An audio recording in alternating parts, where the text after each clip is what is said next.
Hello everyone, welcome back to Vidya Vedike YouTube channel.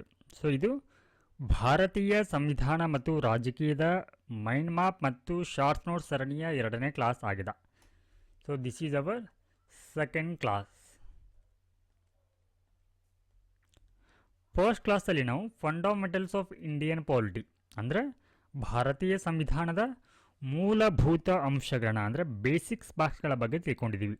So ಅದಕ್ಕೆ ಸಂಬಂಧಪಟ್ಟಂತಹ ನೋಟ್ಸ್ಗಳನ್ನು ಕೂಡ ನಾವು ವಿದ್ಯಾ ವೇದಿಕೆ ಟೆಲಿಗ್ರಾಮ್ ಚಾನಲ್ನಲ್ಲಿ ಅವುಗಳನ್ನು ಅಪ್ಲೋಡ್ ಕೂಡ ಮಾಡಿದ್ದೀವಿ. ಸೊ ನೀವು ಇದನ್ನು ರೆಫರ್ ಕೂಡ ಮಾಡ್ಬೋದು. ಸೊ ಕಮೆಂಟ್ ಸೆಕ್ಷನಲ್ಲಿ ಯಾರೋ ಒಬ್ಬರು ಕೇಳಿದ್ದೀರಿ ಕಂಪ್ಲೀಟ್ ಪಾಲಿಟಿ ನೋಟ್ಸ್ ಬೇಕು ಅಂತ ಹೇಳಿ. ಸೊ ಕಂಪ್ಲೀಟ್ ಪಾಲಿಟಿ ನೋಟ್ಸನ್ನು ಈಗಲೇ ಕೊಡಲಿಕ್ಕೆ ಸಾಧ್ಯ ಆಗೋದಿಲ್ಲ. ಸೊ ಅದರ ಬದಲಿಗೆ ನಾವು ಡೈಲಿ ಕ್ಲಾಸಲ್ಲಿ ಎಷ್ಟು ನೋಟ್ಸನ್ನು ಕವರ್ ಮಾಡಿರ್ತೀವಿ ಅಷ್ಟನ್ನು ಮಾತ್ರ ನಿಮಗೆ PDF ರೂಪದಲ್ಲಿ ಟೆಲಿಗ್ರಾಮ್ನಲ್ಲಿ ಅಪ್ಲೋಡ್ ಮಾಡ್ತಾ ಹೋಗ್ತೀವಿ. ಸೊ ಯಾರಿಗೆಲ್ಲ ಈ ಒಂದು ನೋಟ್ಸ್ ಮತ್ತು ಈ ಒಂದು ವಿಡಿಯೋಗಳು ಯೂಸ್ಫುಲ್ ಅಂತ ಅನಿಸ್ತಾ ಇದೆ, ಸೊ ಅಂಥವರು ದಯವಿಟ್ಟು ಈ ವಿಡಿಯೋಗೆ ಲೈಕ್ ಮಾಡಿ. ಸೊ ನೀವು ಲೈಕ್ ಮಾಡುವ ಮೂಲಕ ಏನಾಗತ್ತೆ ಅಂದರೆ ಈ ಒಂದು ವಿಡಿಯೋ ಹೆಚ್ಚಿನ ಜನರಿಗೆ ರೀಚ್ ಆಗಲಿಕ್ಕೆ ಸಾಧ್ಯ ಆಗತ್ತೆ. ಬನ್ನಿ ಇಂದಿನ ಕ್ಲಾಸನ್ನು ಆರಂಭಿಸೋಣ. ಸೊ ಈ ಒಂದು ಕ್ಲಾಸಲ್ಲಿ ನಾವು ಭಾರತೀಯ ಸಂವಿಧಾನದ ಐತಿಹಾಸಿಕ ಆಧಾರಗಳ ಬಗ್ಗೆ, so underpinnings of the Indian constitution ಬಗ್ಗೆ ಚರ್ಚೆನ ಮಾಡ್ತಾ ಇದ್ದೀವಿ. ಸೊ ಇಲ್ಲಿ ನಮ್ಮ ಸಂವಿಧಾನದ ಒಂದು ಆಧಾರಗಳನ್ನು ನಾವು ಬ್ರಿಟಿಷರ ಒಂದು ಕಾಲಘಟ್ಟದಿಂದ ನೋಡ್ತಾ ಬರ್ತೀವಿ. ಅಂದ್ರೆ ಏನು ಭಾರತದಲ್ಲಿ ಬ್ರಿಟಿಷರ ಆಡಳಿತ ಏನಿತ್ತು ಆ ಒಂದು ಸಂದರ್ಭದಲ್ಲಿ ಬ್ರಿಟನ್ ಸಂಸತ್ತು ಏನು ಮಾಡುತ್ತೆ ಅಂದರೆ ಹಲವಾರು ಕಾಯ್ದೆಗಳನ್ನ ಜಾರಿಗೆ ತರುತ್ತೆ. ಸೊ ಇದರ ಉದ್ದೇಶ ಇಲ್ಲಿ ಬ್ರಿಟಿಷ್ ಒಂದು ಸಂಸತ್ತು ಕಾಯ್ದೆಗಳನ್ನ ಜಾರಿಗೆ ತರುವಂಥ ಉದ್ದೇಶ ಏನಾಗಿತ್ತು ಅಂತಂದ್ರೆ ಭಾರತದಲ್ಲಿ ಏನು ಬ್ರಿಟಿಷ್ ಆಧಿಪತ್ಯದ ಆಡಳಿತವನ್ನು ನಿಯಂತ್ರಿಸಲಿಕ್ಕೆ, ಬ್ರಿಟಿಷ್ ಆಧಿಪತ್ಯದ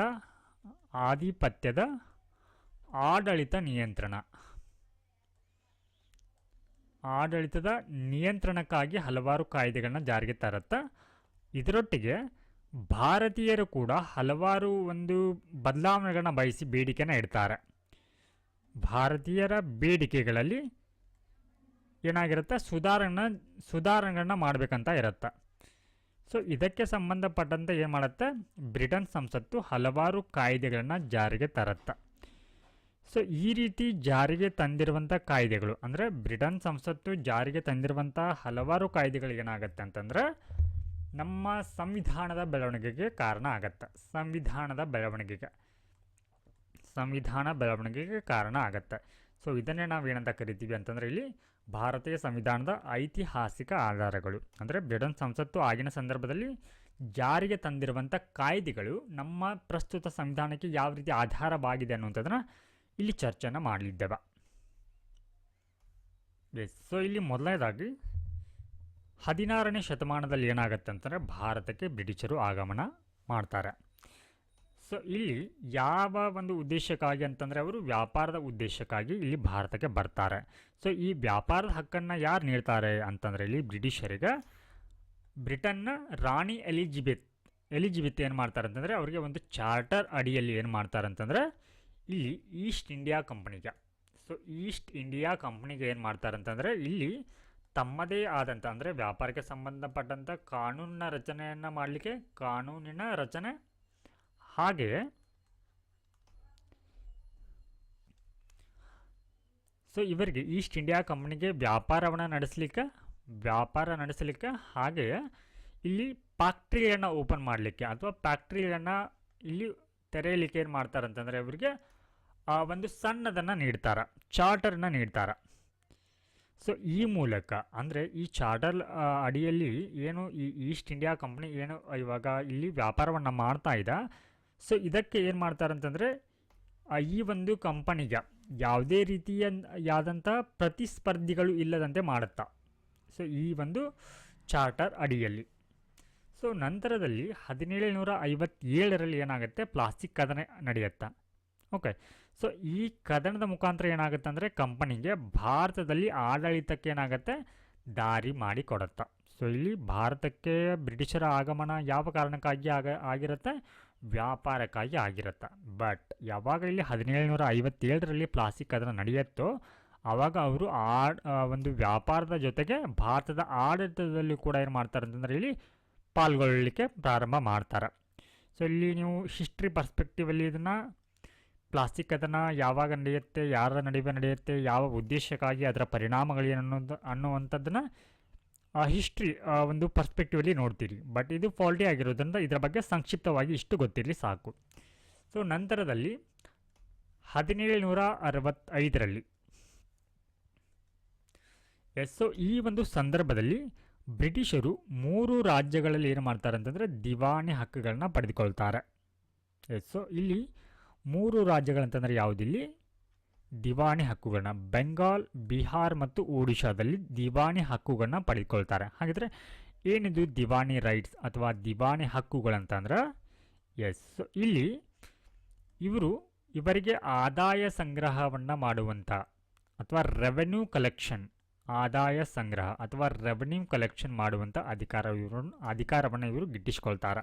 ಹಾಗೆ ಏನಿವಾಗ ನಾಗರಿಕ ನ್ಯಾಯವನ್ನು ನಿರ್ವಹಿಸುವಂಥ ಜವಾಬ್ದಾರಿ ಇವರಿಗೆ ಬರುತ್ತೆ, ನಿರ್ವಹಿಸುವ ಅಧಿಕಾರವನ್ನು ಇವರಿಗೆ ನೀಡಲಾಗತ್ತೆ ಈ ಒಂದು 3 ರಾಜ್ಯಗಳಲ್ಲಿ, ಬೆಂಗಾಲ್, ಬಿಹಾರ್ ಮತ್ತು ಒಡಿಶಾ ರಾಜ್ಯಗಳಲ್ಲಿ. ಸೊ ನೆಕ್ಸ್ಟ್ ಪಾಯಿಂಟ್ 1774ರಲ್ಲಿ ಏನಾಗುತ್ತೆ ಅಂದರೆ ಕಲ್ಕತ್ತಾದಲ್ಲಿ ರಾಜಧಾನಿಯನ್ನು ಕೂಡ ಇವರು ಸ್ಥಾಪನೆಯನ್ನು ಮಾಡ್ತಾರೆ. Very important.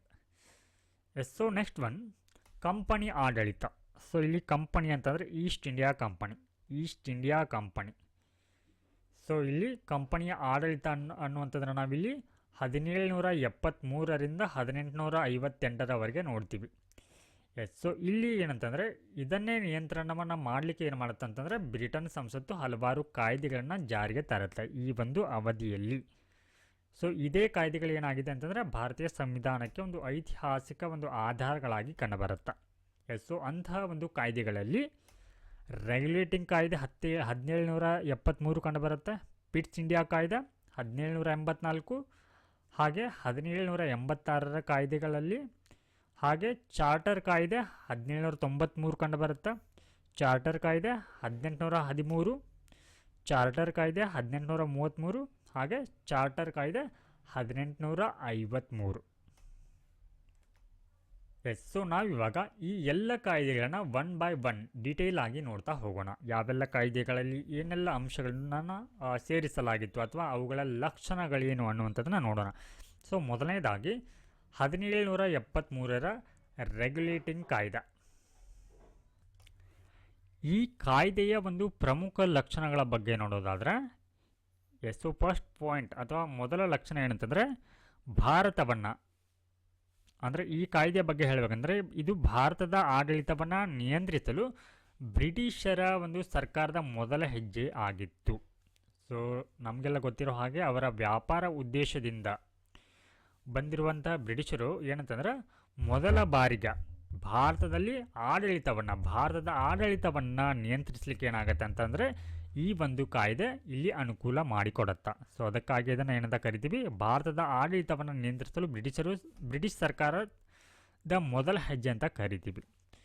ಸೊ ಈ ಕಾಯ್ದೆಯ ಲಕ್ಷಣಗಳಂತ ಬಂದಾಗ ಬಂಗಾಳದ ಗವರ್ನರ್ ಹುದ್ದೆಯನ್ನು ಬಂಗಾಳದ ಗವರ್ನರ್ ಜನರಲ್ ಆಗಿ ಪರಿವರ್ತಿಸಲಾಗತ್ತೆ. ಸೊ ಏನಿವಾಗ ಬಂಗಾಳಕ್ಕೆ ಈ ಹಿಂದೆ ಗವರ್ನರ್ ಅಂತ ಇರ್ತಾರೆ, ಈ ಒಂದು ಗವರ್ನರ್ ಹುದ್ದೆಯನ್ನು ಇಲ್ಲಿ ಏನು ಮಾಡಲಾಗತ್ತೆ, ಗವರ್ನರ್ ಜನರಲ್ ಆಗಿ ಪರಿವರ್ತಿಸಲಾಗತ್ತೆ. ಸೊ ಈಗಲೂ ಕೂಡ ನೀವು ನೋಡ್ಬೋದು ರಾಜ್ಯಗಳಿಗೆ ಏನಂತಂದರೆ ಇವಾಗ ಗವರ್ನರ್ ಅಂತ ಇರ್ತಾರೆ, ರಾಜ್ಯಪಾಲರಂತ ಇರ್ತಾರೆ, ರಾಜ್ಯಪಾಲರು. ಸೊ ಈ ಒಂದು ಹುದ್ದೆಯನ್ನು ಗವರ್ನರ್ ಜನರಲ್ ಅಂದರೆ GG ಆಗಿ, ಶಾರ್ಟಾಗಿ GG ಆಗಿ ಅವುಗಳನ್ನ ಪರಿವರ್ತಿಸಲಾಗತ್ತೆ. ಸೊ ಇಲ್ಲಿ ಈ ರೀತಿ ಗವರ್ನರ್ ಜನರಲ್ ಆಗಿ ಏನು ಪರಿವರ್ತಿಸಲಾಗತ್ತೆ, ಸೊ ಇಲ್ಲಿ ಮೊದಲ ಗವರ್ನರ್ ಜನರಲ್ ಆಗಿ ಲಾರ್ಡ್ ವಾರನ್ ಹೆಸ್ಟಿಂಗ್ಸ್ ಅವರು ಕಂಡುಬರ್ತಾರೆ. Very important. So next one, ಈ ಗವರ್ನರ್ ಜನರಲ್ ಏನಿರ್ತಾರೆ ಇವರಿಗೆ ಸಹಾಯವನ್ನು ಮಾಡಲಿಕ್ಕೆ 4 ಸದಸ್ಯರ ಒಂದು ಮಂಡಳಿ ಏನು ಮಾಡಲಾಗತ್ತೆ, ಇಲ್ಲಿ ಫಾರ್ಮ್ ಮಾಡಲಾಗತ್ತೆ, ಅಥವಾ ಕೌನ್ಸಿಲನ್ನ 4 ಸದಸ್ಯರನ್ನ ಒಳಗೊಂಡ ಒಂದು ಕೌನ್ಸಿಲ್ನ ಫಾರ್ಮ್ ಮಾಡಲಾಗತ್ತೆ. ಈ ಕೌನ್ಸಿಲ್ ಏನು ಮಾಡುತ್ತೆ, ಈ ಗವರ್ನರ್ ಜನರಲ್ ಏನಿರ್ತಾರ ಇವರಿಗೆ ಸಹಾಯವನ್ನು ಮಾಡುತ್ತೆ. ಸೊ ಇವರ ಒಂದು ಅಧಿಕಾರವನ್ನು ಫಿಕ್ಸ್ ಮಾಡಲಾಗಿ ಇರುತ್ತೆ, ಸ್ಥಿರ ಅಧಿಕಾರ ಅವಧಿ ಇರುತ್ತೆ. ಅಂದರೆ 5 ವರ್ಷಗಳವರೆಗೆ ಇವರು ಕಾರ್ಯವನ್ನು ನಿರ್ವಹಿಸಬೇಕಾಗಿರುತ್ತೆ. ಸೊ ನೆಕ್ಸ್ಟ್ ಒನ್, ಬಂಗಾಳದ ಗವರ್ನರ್ ಜನರಲ್, ಜಿ ಜಿ ಅಂದರೆ ಇಲ್ಲಿ ಗವರ್ನರ್ ಜನರಲ್ ಅಂತ. ಸೊ ಇವರ ಅಡಿಯಲ್ಲಿ ಏನು ಮಾಡಲಾಗತ್ತೆ, ಇವರನ್ನು ಅಧೀನರನ್ನಾಗಿ ಮಾಡಲಾಗತ್ತೆ. ಅಂದರೆ ಇವರ ಅಡಿಯಲ್ಲಿ ಇವುಗಳು ಬರುತ್ತೆ. ಮದ್ರಾಸ್ನ ಗವರ್ನರ್ ಮತ್ತು ಬಾಂಬೆ ಗವರ್ನರ್ ಅವರು ಈ ಒಂದು ಗವರ್ನರ್ ಜನರಲ್ ಅಡಿಯಲ್ಲಿ ಕಾರ್ಯವನ್ನು ನಿರ್ವಹಿಸಬೇಕಾಗಿರುತ್ತೆ. ಸೊ ನೆಕ್ಸ್ಟ್ ಏನಂತಂದರೆ ಪ್ರಮುಖ ಲಕ್ಷಣ ಇಲ್ಲಿ ಕಲ್ಕತ್ತಾದಲ್ಲಿ ಏನು ಮಾಡಲಾಗತ್ತೆ ಅಂದರೆ ಒಂದು ಸುಪ್ರೀಂ ಕೋರ್ಟನ್ನು ಸ್ಥಾಪನೆಯನ್ನು ಮಾಡಲಾಗತ್ತೆ. ಸೊ ಈ ಒಂದು ಸುಪ್ರೀಂ ಕೋರ್ಟ್ನಲ್ಲಿ ಒಬ್ಬರು ನ್ಯಾಯಾಧೀಶರಿರ್ತಾರೆ, ಅಂದರೆ ಮುಖ್ಯ ನ್ಯಾಯಾಧೀಶರಿರ್ತಾರೆ, ಚೀಫ್ ಜಸ್ಟಿಸ್ ಅವರು ಇರ್ತಾರೆ. ಹಾಗೆ ಮೂವರು ಇತರೆ ನ್ಯಾಯಾಧೀಶರನ್ನು ನೇಮಕ ಮಾಡಲಾಗತ್ತೆ ಈ ಒಂದು ಸುಪ್ರೀಂ ಕೋರ್ಟ್ನಲ್ಲಿ. So next point is EIC ಅಂತಂದರೆ ಈಸ್ಟ್ ಇಂಡಿಯಾ ಕಂಪನಿಯ ನೌಕರರು ಯಾವುದೇ ಖಾಸಗಿ ವ್ಯವಹಾರದಲ್ಲಿ ತೊಡಗದಂತೆ ಮತ್ತು ಲಂಚ ಸ್ವೀಕರಿಸದಂತೆ ಏನು ಮಾಡಲಾಗತ್ತೆ, ಇಲ್ಲಿ ನಿರ್ಬಂಧವನ್ನು ಹಾಕಲಾಗತ್ತೆ. ಸೊ ಅಂದರೆ ಏನಿವಾಗ ಈಸ್ಟ್ ಇಂಡಿಯಾ ಕಂಪನಿಯ ನೌಕರರು ಏನಿರ್ತಾರೆ ಇವರು ಕಂಪನಿಯ ಒಂದು ಕೆಲಸವನ್ನು ಬಿಟ್ಟು ಬೇರೆ ಒಂದು ವ್ಯವಹಾರದಲ್ಲಿ ತೊಡಕೊಳ್ಳೋದಿಲ್ಲ. ಹಾಗೆ ಲಂಚವನ್ನು ಕೂಡ ಸ್ವೀಕಾರ ಮಾಡಬಾರ್ದು ಅಂತ ಹೇಳಿ ಅವರ ಮೇಲೆ ನಿರ್ಬಂಧವನ್ನು ಹಾಕ್ತಾರೆ. ಸೊ ನಂತರದಲ್ಲಿ ಭಾರತದಲ್ಲಿ ಕೇಂದ್ರೀಯ ಆಡಳಿತಕ್ಕೆ ಅಡಿಪಾಯ ಹಾಕಲಾಯಿತು. ಸೊ ಇಲ್ಲಿ ಕೇಂದ್ರೀಯ ಆಡಳಿತ ಅಂತಂದರೆ ಇಲ್ಲಿ ಎಲ್ಲ ಅಧಿಕಾರವೂ ಕೂಡ ಏನಂತಂದರೆ ಆಡಳಿತಕ್ಕೆ ಸಂಬಂಧಪಟ್ಟಂಥ ಅಧಿಕಾರ ಏನಾಗುತ್ತೆ ಇಲ್ಲಿ ಈಸ್ಟ್ ಇಂಡಿಯಾ ಕಂಪನಿಯ ಬಳಿಯೇ ಇರುತ್ತೆ. ಸೊ ಈ ರೀತಿ ಕೇಂದ್ರೀಕೃತ ಆಡಳಿತಕ್ಕೆ ಏನಾಗುತ್ತೆ, ಇದು ಅಡಿಪಾಯವನ್ನು ಹಾಕತ್ತೆ. ಸೊ ನೆಕ್ಸ್ಟ್ ಒನ್, ಕಂಪನಿಯ ಒಂದು ರಾಜಕೀಯ ಮತ್ತು ಆಡಳಿತಾತ್ಮಕ ಕಾರ್ಯಗಳನ್ನ ಗುರುತಿಸಲಾಗತ್ತೆ. ಸೊ ಒಂದು ಕಂಪನಿಯಾಗಿದ್ದುಕೊಂಡು ಅಂದರೆ ಈಸ್ಟ್ ಇಂಡಿಯಾ ಕಂಪನಿಯಾಗಿದ್ದುಕೊಂಡು ಅದರ ರಾಜಕೀಯ ಕಾರ್ಯಗಳೇನು ಮತ್ತು ಅದರ ಆಡಳಿತಾತ್ಮಕ ಕಾರ್ಯಗಳೇನು ಅನ್ನುವಂಥದ್ದನ್ನು ಏನು ಮಾಡಲಾಗತ್ತೆ, ಇಲ್ಲಿ ಪ್ರತ್ಯೇಕ ಮಾಡಲಾಗತ್ತೆ ಅಥವಾ ಗುರುತಿಸಲಾಗತ್ತೆ. So next one, Pitt's India ಕಾಯ್ದೆ 1784. ಸೊ ಮೇಲಿನ ಕಾಯ್ದೆಯಲ್ಲಿ ಏನಾಗುತ್ತೆ, ಅಲ್ಲಿ ಕಂಪನಿಯ ಒಂದು ರಾಜಕೀಯ ಮತ್ತು ಆಡಳಿತಾತ್ಮಕ ಕಾರ್ಯನ ಗುರುತಿಸಲಾಗತ್ತೆ. ಬಟ್ ಈ ಕಾಯ್ದೆಯ ಒಂದು ಲಕ್ಷಣಗಳಂತ ಬಂದಾಗ ನೀವು ನೋಡಿದ್ರೆ ಇಲ್ಲಿ ಪ್ರತ್ಯೇಕ ಮಾಡಲಾಗತ್ತೆ. ಸೊ ಲಕ್ಷಣಗಳು ಇದರಲ್ಲಿ ಪ್ರತ್ಯೇಕ ಏನಂತಂದರೆ ಕಂಪನಿಯ ವಾಣಿಜ್ಯ ಕಾರ್ಯಗಳು ಅಂದರೆ ಕಮರ್ಷಿಯಲ್ ಆಕ್ಟಿವಿಟೀಸ್ ಅಥವಾ ಕಮರ್ಷಿಯಲ್ ಫಂಕ್ಷನ್ ಮತ್ತು ಕಂಪನಿಯ ರಾಜಕೀಯ ಕಾರ್ಯಗಳನ್ನ ಏನು ಮಾಡಲಾಗತ್ತೆ ಅಂದರೆ ಪ್ರತ್ಯೇಕ ಮಾಡಲಾಗತ್ತೆ. ಹಾಗೆ ಇಲ್ಲಿ ಈ ಒಂದು ವಾಣಿಜ್ಯ ವಿದ್ಯಮಾನಗಳು ಏನಿರುತ್ತೆ ಅಥವಾ ಕಮರ್ಷಿಯಲ್ ಆಕ್ಟಿವಿಟೀಸ್ ಏನಿರುತ್ತೆ ಇವುಗಳ ನಿರ್ವಹಣೆಯನ್ನು ಮಾಡುವಂಥ ಜವಾಬ್ದಾರಿಯನ್ನು ನಿರ್ದೇಶಕರುಗಳ ಮಂಡಳಿ ಅಥವಾ ಬೋರ್ಡ್ ಆಫ್ ಡೈರೆಕ್ಟರ್ಸ್ ಅಂತ ಏನು ಬರ್ತಾರೆ, ಬೋರ್ಡ್ ಆಫ್ ಡೈರೆಕ್ಟರ್ಸ್ ಇವರಿಗೆ ವಹಿಸಲಾಗತ್ತೆ ಈ ಒಂದು ಜವಾಬ್ದಾರಿಯನ್ನು, ವಾಣಿಜ್ಯ ವಿದ್ಯಮಾನಗಳ ಜವಾಬ್ದಾರಿಯನ್ನು. ಸೊ ನಂತರದಲ್ಲಿ ರಾಜಕೀಯ ವಿದ್ಯಮಾನಗಳ ನಿರ್ವಹಣೆಯ ಜವಾಬ್ದಾರಿಯನ್ನು ನಿಯಂತ್ರಣ ಮಂಡಳಿ, control board of control, so ಇವರಿಗೆ ಏನು ಮಾಡಲಾಗತ್ತೆ ಅಂದರೆ ವಹಿಸಲಾಗತ್ತೆ. ಸೊ ಆದ್ದರಿಂದ ಏನಾಗತ್ತೆ ಅಂದರೆ ಇಲ್ಲಿ ದ್ವಿಮುಖ ಸರ್ಕಾರದ ವ್ಯವಸ್ಥೆ ಏನಾಗುತ್ತೆ ಇಲ್ಲಿ ರಚನೆ ಆಗತ್ತೆ. ಸೊ ಇಲ್ಲಿ ದ್ವಿಮುಖ ಸರ್ಕಾರದ ರಚನೆ ಅಂತಂದರೆ ಏನು, ಒಂದು ವಾಣಿಜ್ಯ ವಿದ್ಯಮಾನಗಳ ನಿರ್ವಹಣೆಗಾಗಿ ನಿರ್ದೇಶಕರ ಮಂಡಳಿ ಸ್ಥಾಪನೆ ಆಗತ್ತೆ. ಹಾಗೆ ರಾಜಕೀಯ ವಿದ್ಯಮಾನಗಳ ನಿರ್ವಹಣೆಗಾಗಿ ನಿಯಂತ್ರಣ ಮಂಡಳಿ ಇರುತ್ತೆ. ಸೊ ಇದನ್ನು ನಾವೇನಂತ ಕರಿತೀವಿ, ದ್ವಿಮುಖ ಸರ್ಕಾರದ ರಚನೆ ಅಂತ ಕರಿತೀವಿ.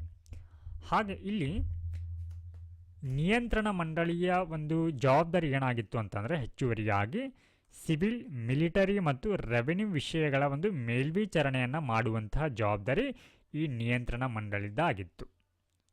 ಸೊ ಅಂದರೆ ಈ ಹಿಂದೆ ನಾವು ನೋಡಿದ್ದೀವಿ ಏನು, ರಾಜಕೀಯ ವಿದ್ಯಮಾನಗಳ ನಿರ್ವಹಣೆಯನ್ನು ಮಾಡುವಂಥ ನಿಯಂತ್ರಣ ಮಂಡಳಿ ಏನು ಮಾಡ್ತಾ ಇತ್ತು, ಸಿವಿಲ್, ಮಿಲಿಟರಿ ಮತ್ತು ರೆವೆನ್ಯೂ ವಿಷಯಗಳ ಮೇಲ್ವಿಚಾರಣೆಯನ್ನು ಮಾಡ್ತಾ ಇತ್ತು ಅಂತ. ಎಸ್, ಹಾಗೆ ಈ ಕಾಯ್ದೆಯು 2 ಕಾರಣಗಳಿಂದಾಗಿ ಮಹತ್ವದ್ದಾಗಿತ್ತು. ಯಾವ 2 ಕಾರಣಗಳಂತಂದರೆ ಇಲ್ಲಿ ಭಾರತದಲ್ಲಿದ್ದ ಈಸ್ಟ್ ಇಂಡಿಯಾ ಕಂಪನಿಯು ಅಂದರೆ ಆಗಿನ ಸಂದರ್ಭದಲ್ಲಿ ಇದ್ದಂಥ ಈಸ್ಟ್ ಇಂಡಿಯಾ ಕಂಪನಿ ಏನಿದೆ ಕಂಪನಿಯು ಭೂ ಪ್ರದೇಶಗಳನ್ನು ಪ್ರಪ್ರಥಮವಾಗಿ ಬ್ರಿಟಿಷ್ ಸ್ವಾಮ್ಯಕ್ಕೆ ಒಳಪಟ್ಟ ಒಳಪಟ್ಟ ಪ್ರದೇಶಗಳೆಂದು ಕರೆಯಲಾಗಿತ್ತು. ಇದು ಆಡಳಿತವನ್ನು ನಡೆಸ್ತಾ ಇದ್ದಂಥ ಪ್ರದೇಶಗಳನ್ನ ಏನಂತ ಕರೀತು? ಬ್ರಿಟಿಷ್ ಸ್ವಾಮ್ಯಕ್ಕೆ ಒಳಪಟ್ಟ ಪ್ರದೇಶಗಳೆಂದು ಕರೆಯಲಾಯಿತು. ಸೊ ನಂತರದಲ್ಲಿ ಭಾರತದಲ್ಲಿ ಕಂಪನಿಯ ವಿದ್ಯಮಾನಗಳು ಮತ್ತು ಅದರ ಆಡಳಿತದ ಮೇಲೆ ಬ್ರಿಟಿಷ್ ಸರ್ಕಾರಕ್ಕೆ ಸರ್ವೋಚ್ಚ ನಿಯಂತ್ರಣ ಈ ಕಾಯ್ದೆಯ ಮೂಲಕ ದೊರೆಯುತ್ತೆ. ಸೊ ನಂತರದಲ್ಲಿ ಈ ಕಾಯ್ದೆಯು ಈ ಕೆಳಗಿನವುಗಳ ಪರಿಚಯಕ್ಕೆ ಕಾರಣ ಆಗತ್ತೆ. ಸೊ ಇಲ್ಲಿ ಶಾಶ್ವತ ವಸಾಹತು, ಪರ್ಮನೆಂಟ್ ಸೆಟಲ್ಮೆಂಟ್ ಅಂತ ಏನು ಕರಿತೀವಿ, ಅದಕ್ಕೆ ಕಾರಣ ಆಗತ್ತೆ. ನ್ಯಾಯಾಂಗ ಸಂಹಿತೆ ಅಂದರೆ ಜುಡಿಷಿಯಲ್ ಕೋಡ್ ಇದಕ್ಕೆ ಕಾರಣ ಆಗತ್ತೆ. ಹಾಗೆ ಆಡಳಿತ ವ್ಯವಸ್ಥೆಗಳು, ಅಡ್ಮಿನಿಸ್ಟ್ರೇಟಿವ್ ಸಿಸ್ಟಮ್ಗೆ ಕಾರಣ ಆಗತ್ತೆ. ಹಾಗೆ ಪೊಲೀಸ್ ವ್ಯವಸ್ಥೆ, ಪೊಲೀಸ್ ಸಿಸ್ಟಮ್ ಪರಿಚಯಕ್ಕೂ ಕೂಡ ಈ ಒಂದು ಕಾಯ್ದೆ ಇಲ್ಲಿ ಕಾರಣ ಆಗತ್ತೆ. ಸೊ ನೆಕ್ಸ್ಟ್ ಒನ್, ಕಂಪನಿ ಆಡಳಿತ 1858 ಅಡಿಯಲ್ಲಿ ನಾವು 1786 ಕಾಯ್ದೆಯನ್ನು ನೋಡ್ತಾ ಇದ್ದೀವಿ. ಸೊ ಈ ಒಂದು ಕಾಯ್ದೆಯ ಪ್ರಮುಖ ಲಕ್ಷಣಗಳೇನು ಅಂತಂದರೆ, ಇಲ್ಲಿ ಗವರ್ನರ್ ಜನರಲ್, ಜಿ ಅಂದರೆ ಇಲ್ಲಿ ಗವರ್ನರ್ ಜನರಲ್, ಇವ್ರಿಗೇನು ಮಾಡಲಾಗತ್ತೆ? ಉನ್ನತ ಅಧಿಕಾರವನ್ನು ನೀಡಲಾಗತ್ತೆ. ಸೊ ಯಾವ ರೀತಿ ಉನ್ನತ ಅಧಿಕಾರ ಅಂತಂದ್ರೆ, ಇವ್ರಿಗೆ ವೀಟೋ ಅಧಿಕಾರವನ್ನು ನೀಡಲಾಗತ್ತೆ. ಬಂಗಾಳದ ಗವರ್ನರ್ ಜನರಲ್ಗೆ ವೀಟೋ ಅಧಿಕಾರವನ್ನು ನೀಡಲಾಗತ್ತೆ. ಏನಿದು ವೀಟೋ ಅಧಿಕಾರ ಅಂತಂದರೆ, ಇಲ್ಲಿ ಯಾವುದೇ ವಿಷಯಗಳಲ್ಲಿ ತಾನೇ ವಿವೇಚನಾಯುಕ್ತವಾಗಿ ನಿರ್ಧಾರ ತೆಗೆದುಕೊಳ್ಳುವಂಥ ಅಧಿಕಾರ ಅಂದರೆ ಡಿಸ್ಕ್ರಿಷನರಿ ಪವರ್ ಅಂತ, ವಿವೇಚನಾಧಿಕಾರ ಅಂತ, ಡಿಸ್ಕ್ರಿಷನರಿ ಪವರ್. ಸೊ ಈಗಲೂ ಕೂಡ ನಾವು ನೋಡ್ತೀವಿ ಏನಂತಂದರೆ, ರಾಷ್ಟ್ರಪತಿಗಳಿಗೆ ಮತ್ತು ರಾಜ್ಯಪಾಲರಿಗೆ ಏನಿದೆ ಅಂತಂದರೆ, ಇಲ್ಲಿ ಸಾಂದರ್ಭಿಕ ಮತ್ತು ಸಂವಿಧಾನಾತ್ಮಕ ಒಂದು ವಿವೇಚನಾಧಿಕಾರಗಳಂತ ಬರುತ್ತೆ. ಸೊ ಅದನ್ನು ಕೂಡ ನಾವು ಮುಂದಿನ ಒಂದು ಕ್ಲಾಸ್ಗಳಲ್ಲಿ ಕೂಡ ಚರ್ಚೆನ ಮಾಡ್ತೀವಿ. ಸದ್ಯಕ್ಕೆ ಇಷ್ಟು ಗೊತ್ತಿರಲಿ ನಿಮಗೆ, ಏನು ಬಂಗಾಳದ ಗವರ್ನರ್ ಜನರಲ್ಗೆ ಏನು ಮಾಡಲಾಗುತ್ತೆ? ಇಲ್ಲಿ ವೀಟೋ ಅಧಿಕಾರವನ್ನು ನೀಡಲಾಗುತ್ತೆ. ಅಂದರೆ ಯಾವುದೇ ವಿಷಯಗಳ ಮೇಲೆ ವಿವೇಚನಾಯುಕ್ತವಾಗಿ ನಿರ್ಧಾರ ತೆಗೆದುಕೊಳ್ಳುವಂಥ ಅಧಿಕಾರವನ್ನು ನೀಡಲಾಗತ್ತೆ. So next one, lord Cornwallis ಅವರನ್ನು, ಏನಿವಾಗ ಬಂಗಾಳದ ಗವರ್ನರ್ ಜನರಲ್ ಏನಾಗಿರ್ತಾರೆ, ಇವರಿಗೆ ಏನು ಮಾಡಲಾಗತ್ತೆ ಅಂತಂದ್ರೆ ಗವರ್ನರ್ ಜನರಲ್ ಅನ್ನಾಗಿ ನೇಮಕ ಮಾಡಲಾಗತ್ತೆ. ಹಾಗೆ ಕಮಾಂಡರ್ ಇನ್ ಚೀಫ್ ಆಗಿ ಇವರನ್ನು ನೇಮಿಸಲಾಗತ್ತೆ. ಸೊ ನೆಕ್ಸ್ಟ್ ಒನ್, ಚಾರ್ಟರ್ ಕಾಯ್ದೆ 1793. ಸೊ ಈ ಕಾಯ್ದೆ ಪ್ರಮುಖ ಲಕ್ಷಣಗಳಂತ ಬಂದಾಗ, ಸೊ ಇದು ಈಸ್ಟ್ ಇಂಡಿಯಾ ಕಂಪನಿಗೆ ಮತ್ತೆ ಏನು ಮಾಡುತ್ತೆ ಅಂದರೆ 20 ವರ್ಷಗಳ ಚಾರ್ಟರನ್ನು ಪಡೆದುಕೊಳ್ಳುತ್ತೆ. ಸೊ ಆರಂಭದಲ್ಲಿ ಬ್ರಿಟಿಷರು ಭಾರತಕ್ಕೆ ಬಂದಾಗ ಈಸ್ಟ್ ಇಂಡಿಯಾ ಕಂಪನಿಗೆ ಏನು ಮಾಡ್ತಾರೆ, ಈ ಒಂದು ಕ್ವೀನ್ ಎಲಿಜಬೆತ್ ಚಾರ್ಟರನ್ನು ನೀಡಿರ್ತಾರಲ್ವಾ, ಅಥವಾ ಸನ್ನದನ್ನು ನೀಡಿರ್ತಾರಲ್ವಾ, ಆ ಒಂದು ಸನ್ನದಿನ ಅವಧಿ ಎಷ್ಟಿರುತ್ತೆ ಅಂದರೆ ಆರಂಭದಲ್ಲಿ ಅದು ಕೇವಲ 15 ವರ್ಷಗಳಾಗಿರುತ್ತೆ. ಅಂದರೆ 15 ವರ್ಷಗಳ ಅವಧಿಯಲ್ಲಿ ಅವರ ಒಂದು ವ್ಯಾಪಾರ ಅನ್ನುವಂಥದ್ದು ಲಾಭದಾಯಕವಾಗಿದ್ದರೆ ಮಾತ್ರ ಅದು ಕಂಟಿನ್ಯೂ ಆಗ್ತಾ ಹೋಗ್ತಾ ಇತ್ತು. ಇಲ್ಲದಿದ್ದರೆ ಆ ಒಂದು ಅಧಿಕಾರವನ್ನು ಕಳ್ಕೊಳ್ತಾ ಇದ್ರು ಅವರು. ಸೊ ಇಂತಹ ಒಂದು ಅಧಿಕಾರವನ್ನು ಅಥವಾ ಚಾರ್ಟರನ್ನು ಅಥವಾ ಸನ್ನದನ್ನು ಮತ್ತೆ ಏನು ಮಾಡಲಾಗತ್ತೆ ಅಂದರೆ ಈಸ್ಟ್ ಇಂಡಿಯಾ ಕಂಪನಿಗೆ 20 ವರ್ಷಗಳಿಗೆ ಏನು ಮಾಡ್ತಾರೆ ಅಂದರೆ ವಿಸ್ತರಣೆಯನ್ನು ಮಾಡ್ತಾರೆ.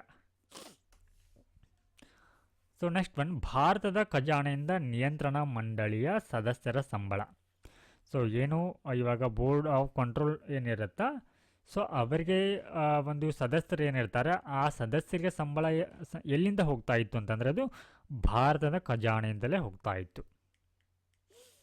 ಹಾಗೆ ಗವರ್ನರ್ ಜನರಲ್ ಅಥವಾ ಗವರ್ನರ್ ಶಾಸನದ ಸದಸ್ಯರಾಗಲು ಅವರು ಭಾರತದಲ್ಲಿ 12 ವರ್ಷ ವಾಸವಾಗಿರಬೇಕಾಗಿತ್ತು. ಅಂದರೆ ಶಾಸನದ ಸದಸ್ಯರು ಲೆಜಿಸ್ಲೇಟಿವ್ ಮೆಂಬರ್ ಆಗಿರಬೇಕಂದ್ರೆ, ಅಂದರೆ ಇಲ್ಲಿ ಕಾನೂನನ್ನು ರಚಿಸಲಿಕ್ಕೆ ಏನು ಶಾಸಕಾಂಗ ಇರುತ್ತೆ, ಆ ಒಂದು ಸದನದ ಅಥವಾ ಶಾಸಕಾಂಗದ ಭಾಗ ಆಗಲಿಕ್ಕೆ ಅಥವಾ ಸದಸ್ಯರಾಗಲಿಕ್ಕೆ ಇಲ್ಲೊಂದು ಮಾನದಂಡವನ್ನು ಹಾಕ್ತಾರೆ ಅವರು.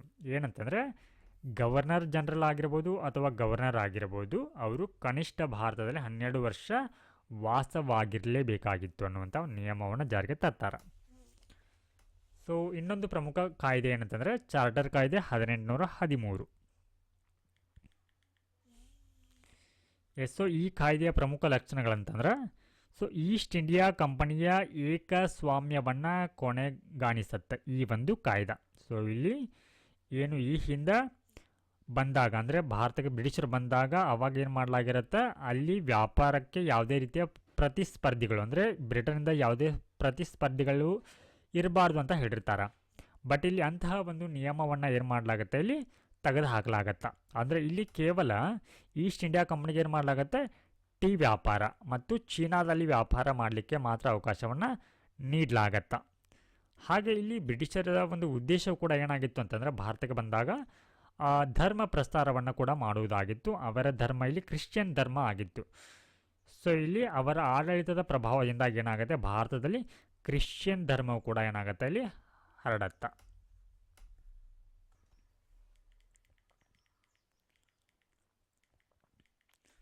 ಸೊ ನೆಕ್ಸ್ಟ್ ಆ್ಯಕ್ಟ್ ಚಾರ್ಟರ್ ಕಾಯ್ದೆ 1833. ಸೊ ಈ ಒಂದು ಕಾಯ್ದೆ ಏನಂತಂದರೆ ಬ್ರಿಟಿಷ್ ಭಾರತದಲ್ಲಿ ಕೇಂದ್ರೀಕರಣದ ಕಡೆಗೆ ಅಂತಿಮ ಹಂತ. ಸೊ ಇಲ್ಲಿ ಕೇಂದ್ರೀಕರಣದ ಕಡೆಗೆ ಅಂತಿಮ ಹಂತ ಅಂದರೆ ಆಡಳಿತದ ಒಂದು ವ್ಯವಸ್ಥೆಯಲ್ಲಿ ಇಲ್ಲಿ ಈಸ್ಟ್ ಇಂಡಿಯಾ ಕಂಪನಿಗೆ ಹೆಚ್ಚಿನ ಅಧಿಕಾರ ಇತ್ತು. ಅಂದರೆ ಈ ಒಂದು ಆಡಳಿತ ವ್ಯವಸ್ಥೆಯಲ್ಲಿ ಸ್ಥಳೀಯರನ್ನು ಯಾವುದೇ ಕಾರಣಕ್ಕಾಗಿ ಇವರು ಸೇರಿಸ್ಕೊಳ್ತಾ ಇರಲಿಲ್ಲ.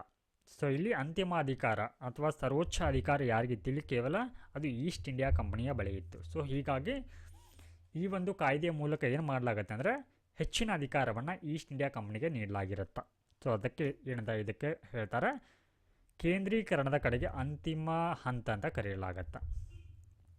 ಸೊ ಈ ಒಂದು ಕಾಯ್ದೆಯ ಲಕ್ಷಣಗಳ ಅಂತ ಬಂದಾಗ ಸೊ ಏನು ಬಂಗಾಳದ ಗವರ್ನರ್, ಸೊ ಈ ಒಂದು ಹುದ್ದೆಯನ್ನು ಇಲ್ಲಿ ಭಾರತದ ಗವರ್ನರ್ ಜನರಲ್ ಆಗಿ ನೇಮಕ ಮಾಡಲಾಗತ್ತೆ.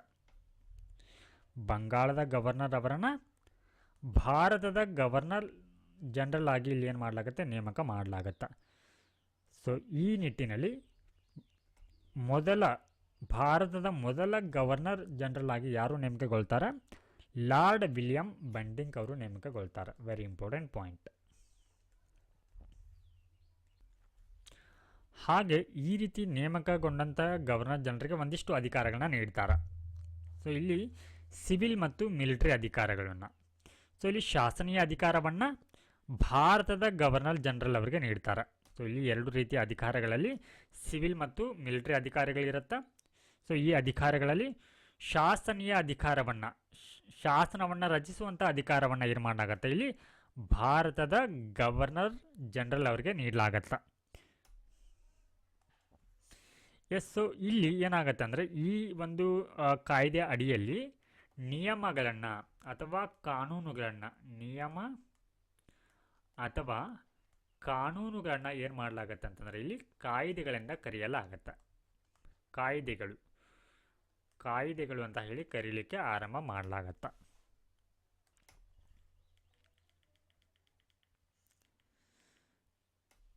ಚಾರ್ಟರ್ ಕಾಯ್ದೆ 1853.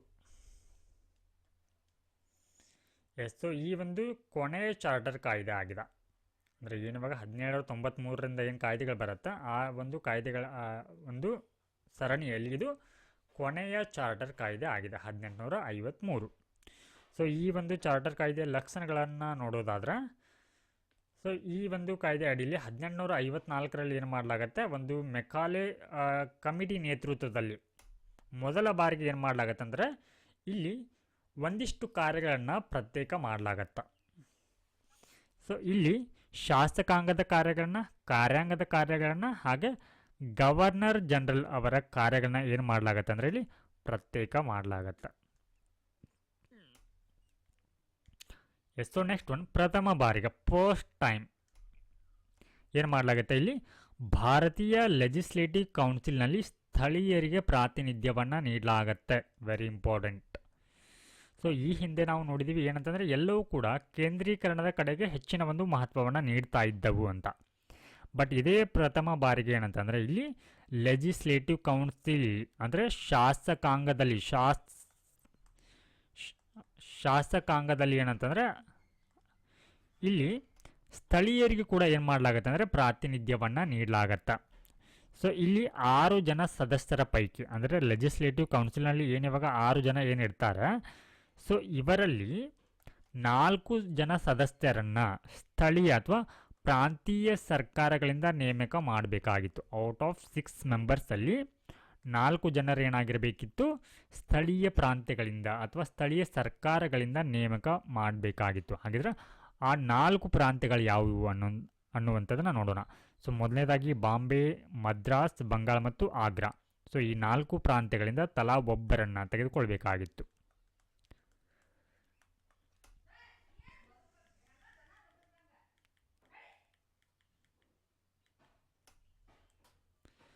So next one very important act, ಭಾರತ ಸರ್ಕಾರ ಕಾಯ್ದೆ 1858 ಅಥವಾ ಈ ಒಂದು ಕಾಯ್ದೆಗೆ ರಾಣಿಯ ಘೋಷಣಾ ಪತ್ರ ಅಂತ ಕೂಡ ಕರೀತಾರೆ. ಎಸ್, ಸೊ ಈ ಒಂದು ಕಾಯ್ದೆ ಮೂಲಕ ಏನಾಗುತ್ತೆ ಅಂತಂದರೆ ಭಾರತದ ಆಡಳಿತದ ಹೊಣೆ ಅನ್ನುವಂಥದ್ದು ನೇರ ಆಳ್ವಿಕೆ, ಅಂದರೆ ಇಲ್ಲಿ ನೇರ ಆಳ್ವಿಕೆ ಯಾರೇ ಹೆಗಲಿಗೆ ಬರುತ್ತೆ, ಮಹಾರಾಣಿ ವಿಕ್ಟೋರಿಯಾ. ಅಂದರೆ ಈ ಒಂದು ಕಾಯ್ದೆಯ ಮೂಲಕ ಏನಿವಾಗ ಭಾರತದಲ್ಲಿ ಆಡಳಿತವನ್ನು ನಡೆಸ್ತಾ ಇರುವಂಥ ಕಂಪನಿ ಏನಿತ್ತು ಅಂದರೆ ಈಸ್ಟ್ ಇಂಡಿಯಾ ಕಂಪನಿಯಿಂದ ಏನಾಗುತ್ತೆ ಆಡಳಿತ ಇಲ್ಲಿ ಯಾರ ಹೆಗಲಿಗೆ ಬರುತ್ತೆ ಅಥವಾ ಯಾರಿಗೆ ವರ್ಗಾವಣೆ ಆಗುತ್ತೆ ಅಂತಂದರೆ ಅದು ರಾಣಿಗೆ, ಮಹಾರಾಣಿ ವಿಕ್ಟೋರಿಯಾ ಹೆಗಲಿಗೆ ಬರುತ್ತೆ. ಎಸ್, ಸೊ ಈ ಒಂದು ಕಾಯ್ದೆಯ ಪ್ರಮುಖ ಲಕ್ಷಣಗಳನ್ನು ನೋಡೋಣ. ಸೊ ಇಲ್ಲಿ ಪದನಾಮ ಬದಲಾವಣೆ ಆಗುತ್ತೆ. ಪದನಾಮ ಅಂದರೆ ಇಲ್ಲಿ ಏನು ಭಾರತಕ್ಕೆ ಈ ಹಿಂದೆ ಭಾರತದ ಗವರ್ನರ್ ಜನರಲ್ ಅಂತ ಏನಿದ್ರು ಅವರನ್ನು ಭಾರತದ ವೈಸ್ರಾಯ್ ಆಗಿ ಬದಲಾವಣೆ ಮಾಡಲಾಗತ್ತೆ. ಈ ಒಂದು ಅಂದರೆ ಭಾರತದ ಗವರ್ನರ್ ಜನರಲ್ ಹುದ್ದೆಯನ್ನು ಭಾರತದ ವೈಸ್ರಾಯ್ ಆಗಿ ಚೇಂಜ್ ಮಾಡಲಾಗತ್ತೆ. ಸೊ ನಂತರದಲ್ಲಿ ಹೀಗೆ ಭಾರತದ ಪೋಸ್ಟ್ ವೈಸ್ರಾಯ್ ಯಾರಾಗಿದ್ದರು ಅಂತಂದರೆ ಭಾರತದ ಪ್ರಥಮ ವೈಸ್ರಾಯ್ ಲಾರ್ಡ್ ಕ್ಯಾನಿಂಗ್ ಅವರು ಆಗಿದ್ದರು. ಸೊ ಇಲ್ಲಿ ಅಂತ್ಯಗೊಳಿಸಲಾಗತ್ತೆ. ಏನನ್ನು ಅಂತ್ಯಗೊಳಿಸಲಾಗತ್ತೆ ಅಂತಂದರೆ ಇಲ್ಲಿ ದ್ವಿಸರ್ಕಾರ ಪದ್ಧತಿಯನ್ನು ಅಂತ್ಯಗೊಳಿಸಲಾಗತ್ತೆ. ಯಾವುದರ ಮೂಲಕ? ದ್ವಿಸರ್ಕಾರ ಪದ್ಧತಿ ಅಂತಂದರೆ ಏನು ಅಂತ ಗೊತ್ತಿರಬೇಕಲ್ವ ನಮಗೆ. ಸೊ ಇಲ್ಲಿ ಏನನ್ನು ರದ್ದುಪಡಿಸುವ ಮೂಲಕ ದ್ವಿಸರ್ಕಾರ ಪದ್ಧತಿ ಇಲ್ಲಿ ರದ್ದಾಗತ್ತೆ ಅಂತಂದರೆ ನಿಯಂತ್ರಣ ಮಂಡಳಿ ಮತ್ತು ನಿರ್ದೇಶಕರುಗಳ ಮಂಡಳಿ. ಸೊ ಇವರಿಗೆ ಏನಂತಂದ್ರೆ ಪ್ರತ್ಯೇಕ ಕಾರ್ಯಗಳನ್ನ ನೀಡಲಾಗಿರುತ್ತೆ. ಕಮರ್ಷಿಯಲ್ ಆ್ಯಕ್ಟಿವಿಟೀಸ್ ಮತ್ತು ರಾಜಕೀಯ ಪೊಲಿಟಿಕಲ್ ಅಫೇರ್ಸ್ ಏನಿರುತ್ತೆ, ಸೊ ಇವುಗಳನ್ನ ನೀಡಿರ್ತಾರೆ. ಇವುಗಳನ್ನ ನಿರ್ವಹಣೆಯನ್ನು ಮಾಡ್ತಾ ಇರ್ತಾರೆ ಯಾರು? ಈ ನಿಯಂತ್ರಣ ಮಂಡಳಿ ಮತ್ತು ನಿರ್ದೇಶಕರುಗಳ ಮಂಡಳಿ. ಸೊ ಇವರನ್ನ ರದ್ದುಪಡಿಸುವ ಮೂಲಕ ಏನು ಮಾಡಲಾಗುತ್ತೆ, ಇಲ್ಲಿ ದ್ವಿಸರ್ಕಾರ ಪದ್ಧತಿ ಕೊನೆಗೊಳ್ಳುತ್ತೆ. ಎಸ್, ಸೊ ಇಲ್ಲಿ ನೆಕ್ಸ್ಟ್ ಒನ್ ಏನಂತಂದರೆ ಹೊಸ ಹುದ್ದೆಯ ಸೃಷ್ಟಿಯನ್ನು ಮಾಡಲಾಗತ್ತೆ. ಭಾರತ ರಾಜ್ಯ ಕಾರ್ಯದರ್ಶಿ ಅನ್ನುವಂಥ ಒಂದು ಹುದ್ದೆಯನ್ನು. ಸೊ ಈ ಮೂಲಕ ಇವರಿಗೆ ಸಂಪೂರ್ಣ ಅಧಿಕಾರವನ್ನು ನೀಡಲಾಗತ್ತೆ. ಹಾಗೆ ಇಲ್ಲಿ 15 ಮಂದಿ ಸದಸ್ಯರ ಒಂದು ಭಾರತ ಮಂಡಳಿಯನ್ನು ಕೂಡ ಇಲ್ಲಿ ಭಾರತದ ಮಂಡಳಿ ಅನ್ನುವಂಥ ಒಂದು 15 ಮಂದಿ ಸದಸ್ಯರ ಒಂದು ಮಂಡಳಿಯನ್ನು ಏನು ಮಾಡಲಾಗುತ್ತೆ, ಇಲ್ಲಿ ಸ್ಥಾಪನೆಯನ್ನು ಮಾಡಲಾಗತ್ತೆ. ಎಷ್ಟು ನಿಮಗೆ ಗೊತ್ತಿರಲಿ, ಈ ಭಾರತದ ಮಂಡಳಿ ಅನ್ನುವಂಥದ್ದು ಕೇವಲ ಇದು ಸಲಹಾ ಸಂಸ್ಥೆಯಾಗಿತ್ತು. ಎಸ್, ಸೊ ಇದರ ಒಂದು ಪ್ರಮುಖ ಕಾರ್ಯಗಳು ಏನಂತಂದರೆ ಇಲ್ಲಿ ಆಡಳಿತದಲ್ಲಿ ನೆರವಾಗಲಿಕ್ಕೆ ಮಾತ್ರ ಇದು ಸೀಮಿತವಾಗಿತ್ತು. ಹಾಗೆ ಭಾರತದ ರಾಜ್ಯ ಕಾರ್ಯದರ್ಶಿ, ಸೊ ಇವರು ಏನಿವಾಗ ಹೊಸ ಹುದ್ದೆಯನ್ನು ಸೃಷ್ಟಿ ಮಾಡಿರ್ತಾರಲ್ವಾ, ಇವರು ಈ ಮಂಡಳಿಯ ಅಧ್ಯಕ್ಷರಾಗಿದ್ದರು. ಯಾವ ಮಂಡಳಿ? ಈ ಭಾರತದ ಮಂಡಳಿಯ ಅಧ್ಯಕ್ಷರಾಗಿದ್ದರು. ಹಾಗೆ ಇವರು ಕೈಗೊಳ್ಳುವಂಥ ನಿರ್ಧಾರಗಳೇನಂತಂದರೆ ಇಲ್ಲಿ ಅಂತಿಮವಾಗಿತ್ತು, ಅಂತಿಮ ನಿರ್ಧಾರಗಳಾಗಿತ್ತು. ಇನ್ನು ಆಡಳಿತಕ್ಕೆ ಸಂಬಂಧಪಟ್ಟಂತೆ ಇದು ಕೂಡ ಕೇಂದ್ರೀಕೃತ ಪದ್ಧತಿಗೆ ಹೆಚ್ಚಿನ ಒತ್ತನ್ನು ನೀಡುತ್ತೆ.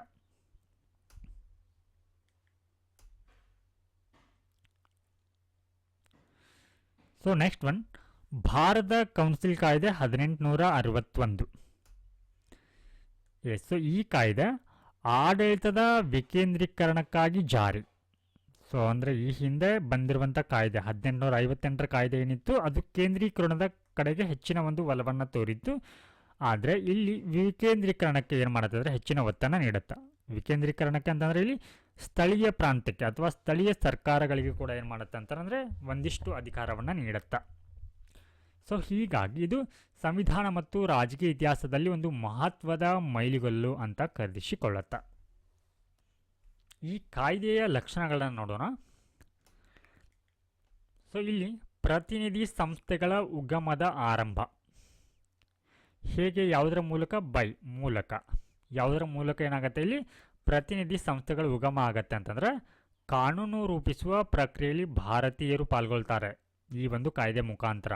ಅದಕ್ಕೆ ನಾವಿಲ್ಲಿ ಪ್ರತಿನಿಧಿ ಸಂಸ್ಥೆಗಳು ಇವುಗಳ ಉಗಮ ಆರಂಭ ಆಗುತ್ತೆ ಯಾವುದರ ಮುಖಾಂತರ ಕಾನೂನು ರೂಪಿಸುವಂಥ ಪ್ರಕ್ರಿಯೆಯಲ್ಲಿ ಭಾರತೀಯರು ಪಾಲ್ಗೊಳ್ಳುವ ಮೂಲಕ. ಎಷ್ಟು ಈ ಕಾಯ್ದೆಯ ಅಡಿಯಲ್ಲಿ ವೈಸ್ರಾಯ್ಗೆ ಅವಕಾಶವನ್ನು ನೀಡಲಾಗತ್ತೆ. ಯಾವ ಅವಕಾಶವನ್ನು ಅಂತಂದರೆ ಕೆಲವು ಭಾರತೀಯರನ್ನು ತನ್ನ ಕೌನ್ಸಿಲ್ಗೆ ಸರ್ಕಾರೇತರ ಸದಸ್ಯರನ್ನಾಗಿ ನಾಮಕರಣ ಮಾಡಿಕೊಳ್ಳುವಂಥ ಅವಕಾಶವನ್ನು ನೀಡಲಾಗತ್ತೆ. ಅಂದರೆ ಈ ವೈಸ್ರಾಯ್ಗೆ ಭಾರತೀಯರನ್ನು ಇಲ್ಲಿ ಸರ್ಕಾರೇತರ ಅಂದರೆ ನಾನ್ ಆಫಿಷಿಯಲ್ ಮೆಂಬರ್ಸ್ ಆಗಿ ನೇಮಕ ತನ್ನ ಕೌನ್ಸಿಲ್ ಏನಿರುತ್ತೆ ಅದಕ್ಕೆ ನಾಮಕರಣ ಮಾಡಿಕೊಳ್ಳುವಂಥ ಅವಕಾಶವನ್ನು ವೈಸ್ರಾಯ್ ಅವರಿಗೆ ನೀಡಲಾಗತ್ತೆ. ಸೊ ನೋಡಿ ಇಲ್ಲಿ ವಿಕೇಂದ್ರೀಕರಣ ಪ್ರಕ್ರಿಯೆ ಆರಂಭ ಆಗುತ್ತೆ. ಮೇಲೆ ಹೇಳಿದ್ದೆ ಇದು ಆಡಳಿತದ ವಿಕೇಂದ್ರೀಕರಣಕ್ಕಾಗಿ ಜಾರಿಯನ್ನು ತರಲಾಗಿರುತ್ತೆ ಈ ಒಂದು ಕಾಯ್ದೆಯನ್ನು ಅಂತ ಹೇಳಿ. ಹಾಗಿದ್ರೆ ಯಾವ ರೀತಿಯಲ್ಲಿ ವಿಕೇಂದ್ರೀಕರಣ ಪ್ರಕ್ರಿಯೆ ಆರಂಭ ಆಗುತ್ತೆ ಅಂತಂದರೆ ಮೂಲಕ ಶಾಸನೀಯ ಅಧಿಕಾರಗಳನ್ನ ಏನು ಮಾಡ್ತಾರೆ ಅಂದರೆ ಇಲ್ಲಿ ಪುನಃ ಬಾಂಬೆ ಪ್ರೆಸಿಡೆನ್ಸಿ ಮತ್ತು ಮದ್ರಾಸ್ ಪ್ರೆಸಿಡೆನ್ಸಿಗೆ ಏನು ಮಾಡ್ತಾರೆ ಇಲ್ಲಿ ಹಸ್ತಾಂತರ ಮಾಡ್ತಾರೆ, ವಾಪಸ್ ನೀಡ್ತಾರೆ ಅವರಿಗೆ. ಈ ಹಿಂದೆ ಕೂಡ ಇತ್ತು, ಬಟ್ ಅದು ವಿಕೇಂದ್ರೀಕರಣದ ಕಾರಣಕ್ಕಾಗಿ ಏನಂತಂದರೆ ಅವರ ಅಧಿಕಾರಗಳನ್ನ ಕಿತ್ಕೊಂಡಿರ್ತಾರೆ. ಬಟ್ ಈ ಕಾಯ್ದೆಯ ಮೂಲಕ ಏನು ಮಾಡ್ತಾರೆ ಅಂತಂದರೆ ಅವರಿಗೆ ಶಾಸನೀಯ ಅಧಿಕಾರಗಳನ್ನ ಅಂದರೆ ಶಾಸನಗಳನ್ನ ಮಾಡುವಂಥ ಅಧಿಕಾರಗಳನ್ನ ಅಂದರೆ ಕಾನೂನುಗಳನ್ನು ಮಾಡುವಂಥ ಅಧಿಕಾರಗಳನ್ನ ಪುನಃ ಬಾಂಬೆ ಪ್ರೆಸಿಡೆನ್ಸಿ ಮತ್ತು ಮದ್ರಾಸ್ ಪ್ರೆಸಿಡೆನ್ಸಿಗೆ ನೀಡುವ ಮೂಲಕ ಏನು ಮಾಡ್ತಾರೆ ಅಂತಂದರೆ ಇಲ್ಲಿ ವಿಕೇಂದ್ರೀಕರಣ ಪ್ರಕ್ರಿಯೆಗೆ ಆರಂಭವನ್ನು ಮಾಡ್ತಾರೆ. ಸೊ ನೆಕ್ಸ್ಟ್ ಒನ್, ಹೊಸ ಲೆಜಿಸ್ಲೇಟಿವ್ ಕೌನ್ಸಿಲ್ಗಳ ಸ್ಥಾಪನೆ ಆಗತ್ತೆ. ಅಂದರೆ ಶಾಸಕಾಂಗ ಒಂದು ಸಮಿತಿಗಳ ಅಥವಾ ಮಂಡಳಿಗಳು ಏನಾಗುತ್ತೆ ಇಲ್ಲಿ ಸ್ಥಾಪನೆ ಆಗತ್ತೆ. ಸೊ ಇಲ್ಲಿ ಬಂಗಾಳದಲ್ಲಿ ಸ್ಥಾಪನೆ ಆಗುತ್ತೆ, ನಾರ್ತ್ ವೆಸ್ಟರ್ನ್ ಫ್ರಾಂಟಿಯರ್ ಪ್ರಾಂತ್ಯದಲ್ಲಿ ಹಾಗೆ ಪಂಜಾಬ್ನಲ್ಲಿ ಈ 3 ಪ್ರಾಂತ್ಯಗಳಲ್ಲಿ ಏನಂತಂದರೆ ಲೆಜಿಸ್ಲೇಟಿವ್ ಕೌನ್ಸಿಲ್ಗಳು ಸ್ಥಾಪನೆ ಆಗತ್ತೆ. ಸೊ ನಂತರದಲ್ಲಿ ಖಾತೆ ಅಥವಾ ಪೋರ್ಟ್ಫೋಲಿಯೋ ಪದ್ಧತಿಗೆ ಏನು ಮಾಡಲಾಗುತ್ತೆ ಇಲ್ಲಿ ಮಾನ್ಯತೆಯನ್ನು ನೀಡಲಾಗತ್ತೆ. ಸೊ ಈಗಲೂ ಕೂಡ ನಾವು ನೋಡ್ಬೋದು ಪೋರ್ಟ್ಫೋಲಿಯೋ ಸಿಸ್ಟಮನ್ನು ಸರ್ಕಾರದ ಅಡಿಯಲ್ಲಿ ಉದಾಹರಣೆಗೆ ಮಹಿಳಾ ಮತ್ತು ಮಕ್ಕಳ ಕಲ್ಯಾಣ ಇಲಾಖೆ ಅಂತ ಇರುತ್ತೆ, ಅಥವಾ ಅರಣ್ಯ ಸಚಿವರಂತ ಇರ್ತಾರೆ, ಅಥವಾ ಇಂಧನ ಇಲಾಖೆ ಅಂತ ಇರುತ್ತೆ. ಸೊ ಈ ರೀತಿಯ ಒಂದು ಹುದ್ದೆಗಳಿಗೆ ಏನು ಮಾಡಲಾಗತ್ತೆ ಇಲ್ಲಿ ಮಾನ್ಯತೆ ಮಾಡಲಾಗತ್ತೆ ಅಥವಾ ರೆಕಗ್ನಿಷನ್ನ ಮಾಡಲಾಗತ್ತೆ. ಸೊ ಈ ರೀತಿಯ ಒಂದು ಪೋರ್ಟ್ಫೋಲಿಯೋ ಪದ್ಧತಿಯನ್ನು ಅಥವಾ ಖಾತೆ ಪದ್ಧತಿಯನ್ನು ಯಾರಿಂದ ಪರಿಚಯವಾಗತ್ತೆ ಅಂದರೆ ಅದು ಲಾರ್ಡ್ ಕ್ಯಾನಿಂಗ್ನಿಂದ 1859ರಲ್ಲಿ ಇದು ಪರಿಚಯ ಆಗತ್ತೆ. ವೆರಿ ಇಂಪಾರ್ಟೆಂಟ್, ಇದನ್ನು ಕೂಡ ಎಕ್ಸಾಮ್ನಲ್ಲಿ ಕೇಳ್ಬೋದು. ಸೊ ನೆಕ್ಸ್ಟ್ ಒನ್, ವೈಸ್ರಾಯ್ಗೆ ಸುಗ್ರೀವಾಜ್ಞೆಗಳನ್ನ ಹೊರಡಿಸುವಂಥ ಅಧಿಕಾರಗಳನ್ನ ನೀಡಲಾಗತ್ತ. ಸೊ ಇಲ್ಲಿ ನೆನಪಿಟ್ಕೊಳ್ಳಿ ಸುಗ್ರೀವಾಜ್ಞೆಗಳಂತ ಬರುತ್ತೆ. ಸೊ ಇದನ್ನು ಕೂಡ ನಾವು ಮುಂದೆ ರಾಷ್ಟ್ರಪತಿಗಳು ಮತ್ತು ರಾಜ್ಯಪಾಲರ ಬಗ್ಗೆ ಅಧ್ಯಯನವನ್ನು ಮಾಡುವಂಥ ಸಂದರ್ಭದಲ್ಲಿ ಈ ಸುಗ್ರೀವಾಜ್ಞೆಗಳ ಕುರಿತು ಸ್ಟಡಿಯನ್ನು ಮಾಡ್ತೀವಿ. ಸೊ ಇದಕ್ಕೆ ಇಂಗ್ಲೀಷ್ನಲ್ಲಿ ಆರ್ಡಿನೆನ್ಸ್ ಅಂತ ಕರಿತೀವಿ. ಆರ್ಡಿನೆನ್ಸ್ ಸುಗ್ರೀವಾಜ್ಞೆಗಳನ್ನ. ಸೊ ಈ ಸುಗ್ರೀವಾಜ್ಞೆಗಳ ಕುರಿತು ನಾವು ಇನ್ ಡೀಟೇಲ್ ಆಗಿ ಚರ್ಚೆನ ಮಾಡ್ತೀವಿ. ಸುಗ್ರೀವಾಜ್ಞೆಗಳನ್ನ ಯಾರು ಹೊರಡಿಸ್ತಾರೆ, ಯಾವಾಗ ಹೊರಡಿಸ್ತಾರೆ, ಅದರ ಕುರಿತು ಪರ ವಿರೋಧ ಚರ್ಚೆಗಳೇನು ಅನ್ನೋದನ್ನು ಕೂಡ ನಾವು ಚರ್ಚೆನ ಮಾಡಲಿದ್ದೇವೆ. ಸೊ ಸದ್ಯಕ್ಕೆ ಈ ವೈಸ್ರಾಯ್ಗೆ ಈ ಒಂದು ಅಧಿಕಾರವನ್ನು ಸುಗ್ರೀವಾಜ್ಞೆಗಳನ್ನು ಅಥವಾ ಆರ್ಡಿನೆನ್ಸ್ ಹೊರಡಿಸುವಂಥ ಅಧಿಕಾರವನ್ನು ಹೊರಡಿಸ್ತಾರೆ ಅನ್ನುವಂಥದ್ದು ಗೊತ್ತಿರಲಿ. ಸೊ ಇಲ್ಲಿ ಲೆಜಿಸ್ಲೇಟಿವ್ ಕೌನ್ಸಿಲ್ನಲ್ಲಿ ಒಪ್ಪಿಗೆಯನ್ನು ಪಡೆಯದ ಅಂದ್ರೆ ಈ ವೈಸ್ರಾಯ್ ಏನಿರ್ತಾನೆ ಈತ ಲೆಜಿಸ್ಲೇಟಿವ್ ಕೌನ್ಸಿಲ್ನ ಒಪ್ಪಿಗೆಯನ್ನು ಪಡೆಯದೆ ಏನು ಮಾಡಬಹುದಾಗಿತ್ತು, ಸುಗ್ರೀವಾಜ್ಞೆಗಳನ್ನು ಹೊರಡಿಸಬಹುದಾಗಿತ್ತು. ಹಾಗೆಯೇ ಈ ಸುಗ್ರೀವಾಜ್ಞೆಯ ಕಾಲಾವಧಿ ಎಷ್ಟಾಗಿತ್ತು ಅಂತಂದರೆ 6 ತಿಂಗಳಾಗಿತ್ತು. ಸೊ ನೆಕ್ಸ್ಟ್ ಒನ್, ಲೆಜಿಸ್ಲೇಟಿವ್ ಕೌನ್ಸಿಲ್ನ ಕಾರ್ಯವ್ಯಾಪ್ತಿ ಎಷ್ಟಿತ್ತಂದರೆ ಇದು ಕೇವಲ ಕಾನೂನು ರಚನೆಗೆ ಮಾತ್ರ ಸೀಮಿತ ಆಗಿತ್ತು. ಈ ಒಂದು ಲೆಜಿಸ್ಲೇಟಿವ್ನ ಕಾರ್ಯವ್ಯಾಪ್ತಿ ಅಂತ ಬಂದಾಗ. So next one, Bharat council ಕಾಯ್ದೆ 1892 ಅಂತ ಬರುತ್ತೆ. ಈ ಕಾಯ್ದೆಯ ಲಕ್ಷಣಗಳನ್ನ ನೋಡೋಣ. ಲೆಜಿಸ್ಲೇಟಿವ್ ಕೌನ್ಸಿಲ್ಗಳ ಸಂಖ್ಯೆಯಲ್ಲಿ ಏನಾಗುತ್ತೆ, ಹೆಚ್ಚಳ ಆಗತ್ತೆ. ಸೊ ಮೇಲೆ ನಾವು ನೋಡಿದ್ವಿ, ಮೇಲಿನ ಕಾಯ್ದೆಯಲ್ಲಿ ಕೆಲವೊಂದು ಪ್ರಾಂತ್ಯಗಳಿಗೆ ಅವುಗಳನ್ನ ವಿಸ್ತರಣೆ ಅಥವಾ ಸ್ಥಾಪನೆಯನ್ನು ಮಾಡಲಾಗಿರುತ್ತೆ. ಲೆಜಿಸ್ಲೇಟಿವ್ ಕೌನ್ಸಿಲ್ಗಳನ್ನ ಬಂಗಾಳ, ನಾರ್ತ್ ವೆಸ್ಟರ್ನ್ ಫ್ರಂಟಿಯರ್ ಪ್ರಾಂತ್ಯ ಆಗಿರ್ಬೋದು, ಪಂಜಾಬ್.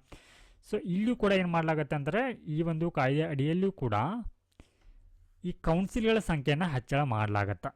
ಸೊ ಇಲ್ಲಿ ಆಯವ್ಯಯ ಪಟ್ಟಿಯನ್ನು ಚರ್ಚಿಸುವಂಥ ಅಧಿಕಾರವನ್ನು ನೀಡಲಾಗತ್ತೆ. ಇಲ್ಲಿ ಅಂದರೆ ಬಜೆಟ್ ಕುರಿತು ಚರ್ಚೆನ ಮಾಡಲಿಕ್ಕೆ ಇಲ್ಲಿ ಅವಕಾಶವನ್ನು ನೀಡಲಾಗತ್ತೆ. ಹಾಗೆ ಕಾರ್ಯಾಂಗಕ್ಕೆ ಪ್ರಶ್ನೆಗಳನ್ನ ಕೇಳುವ ಅಧಿಕಾರವನ್ನು ಕೂಡ ಲೆಜಿಸ್ಲೇಟಿವ್ ಕೌನ್ಸಿಲ್ನಲ್ಲಿ ಕಾರ್ಯಾಂಗಕ್ಕೆ ಪ್ರಶ್ನೆಗಳನ್ನ ಕೇಳುವಂಥ ಅಧಿಕಾರವನ್ನು ಕೂಡ ಇಲ್ಲಿ ನೀಡಲಾಗತ್ತೆ. So next very important point ಏನಂತಂದರೆ ಇಲ್ಲಿ ಚುನಾವಣಾ ಪದ್ಧತಿಗೆ ಇಲ್ಲಿ ಪದ್ಧತಿ ಆರಂಭಕ್ಕೆ ನಾಂದಿಯನ್ನು ಹಾಡಲಾಗತ್ತೆ. ಹಾಗೆ ಸರ್ಕಾರೇತರ ಸದಸ್ಯರ ಸಂಖ್ಯೆ ಅಂದರೆ ನಾನ್ ಆಫಿಷಿಯಲ್ ಮೆಂಬರ್ಸ್ ಅಂತ ಏನಿರ್ತಾರೆ ಇಲ್ಲಿ ನಾನ್ ಆಫಿಷಿಯಲ್ ಮೆಂಬರ್ಸರ ಸಂಖ್ಯೆಯನ್ನು ಏನು ಮಾಡಲಾಗತ್ತೆ ಅಂದರೆ ಇಲ್ಲಿ ಹೆಚ್ಚಳ ಮಾಡಲಾಗತ್ತೆ. ಸೊ ಇದು ಈ ಕಾಯ್ದೆಯ ಪ್ರಮುಖ ಲಕ್ಷಣಗಳು. ಸೊ ನಂತರದಲ್ಲಿ ಭಾರತ ಕೌನ್ಸಿಲ್ ಕಾಯ್ದೆ 1909 ಅಥವಾ ಇದಕ್ಕೆ ಮಾರ್ಲೆ ಮಿಂಟೋ ಸುಧಾರಣೆಗಳಂತೂ ಕೂಡ ಕರೆಯಲಾಗತ್ತೆ. ಸೊ ಇಲ್ಲಿ ಮಾರ್ಲೆ ಅನ್ನುವಂಥವರು ಆಗಿನ ಸಂದರ್ಭದಲ್ಲಿ ಭಾರತದ ಕಾರ್ಯದರ್ಶಿಗಳಾಗಿದ್ದರು. ಇವರು ಭಾರತದ ಕಾರ್ಯದರ್ಶಿ ಅಂದರೆ ಈ ಕಾಯ್ದೆ ಜಾರಿಗೆ ಬಂದಂಥ ಸಂದರ್ಭದಲ್ಲಿ ಭಾರತದ ಕಾರ್ಯದರ್ಶಿಗಳಾಗಿದ್ದರು. ಮತ್ತು ಮಿಂಟೋ ಅವರು ಲಾರ್ಡ್ ಮಿಂಟೋ, ಸೊ ಇವರು ಭಾರತದ ವೈಸ್ರಾಯ್ ಆಗಿರ್ತಾರೆ. ಭಾರತದ ವೈಸ್ರಾಯ್.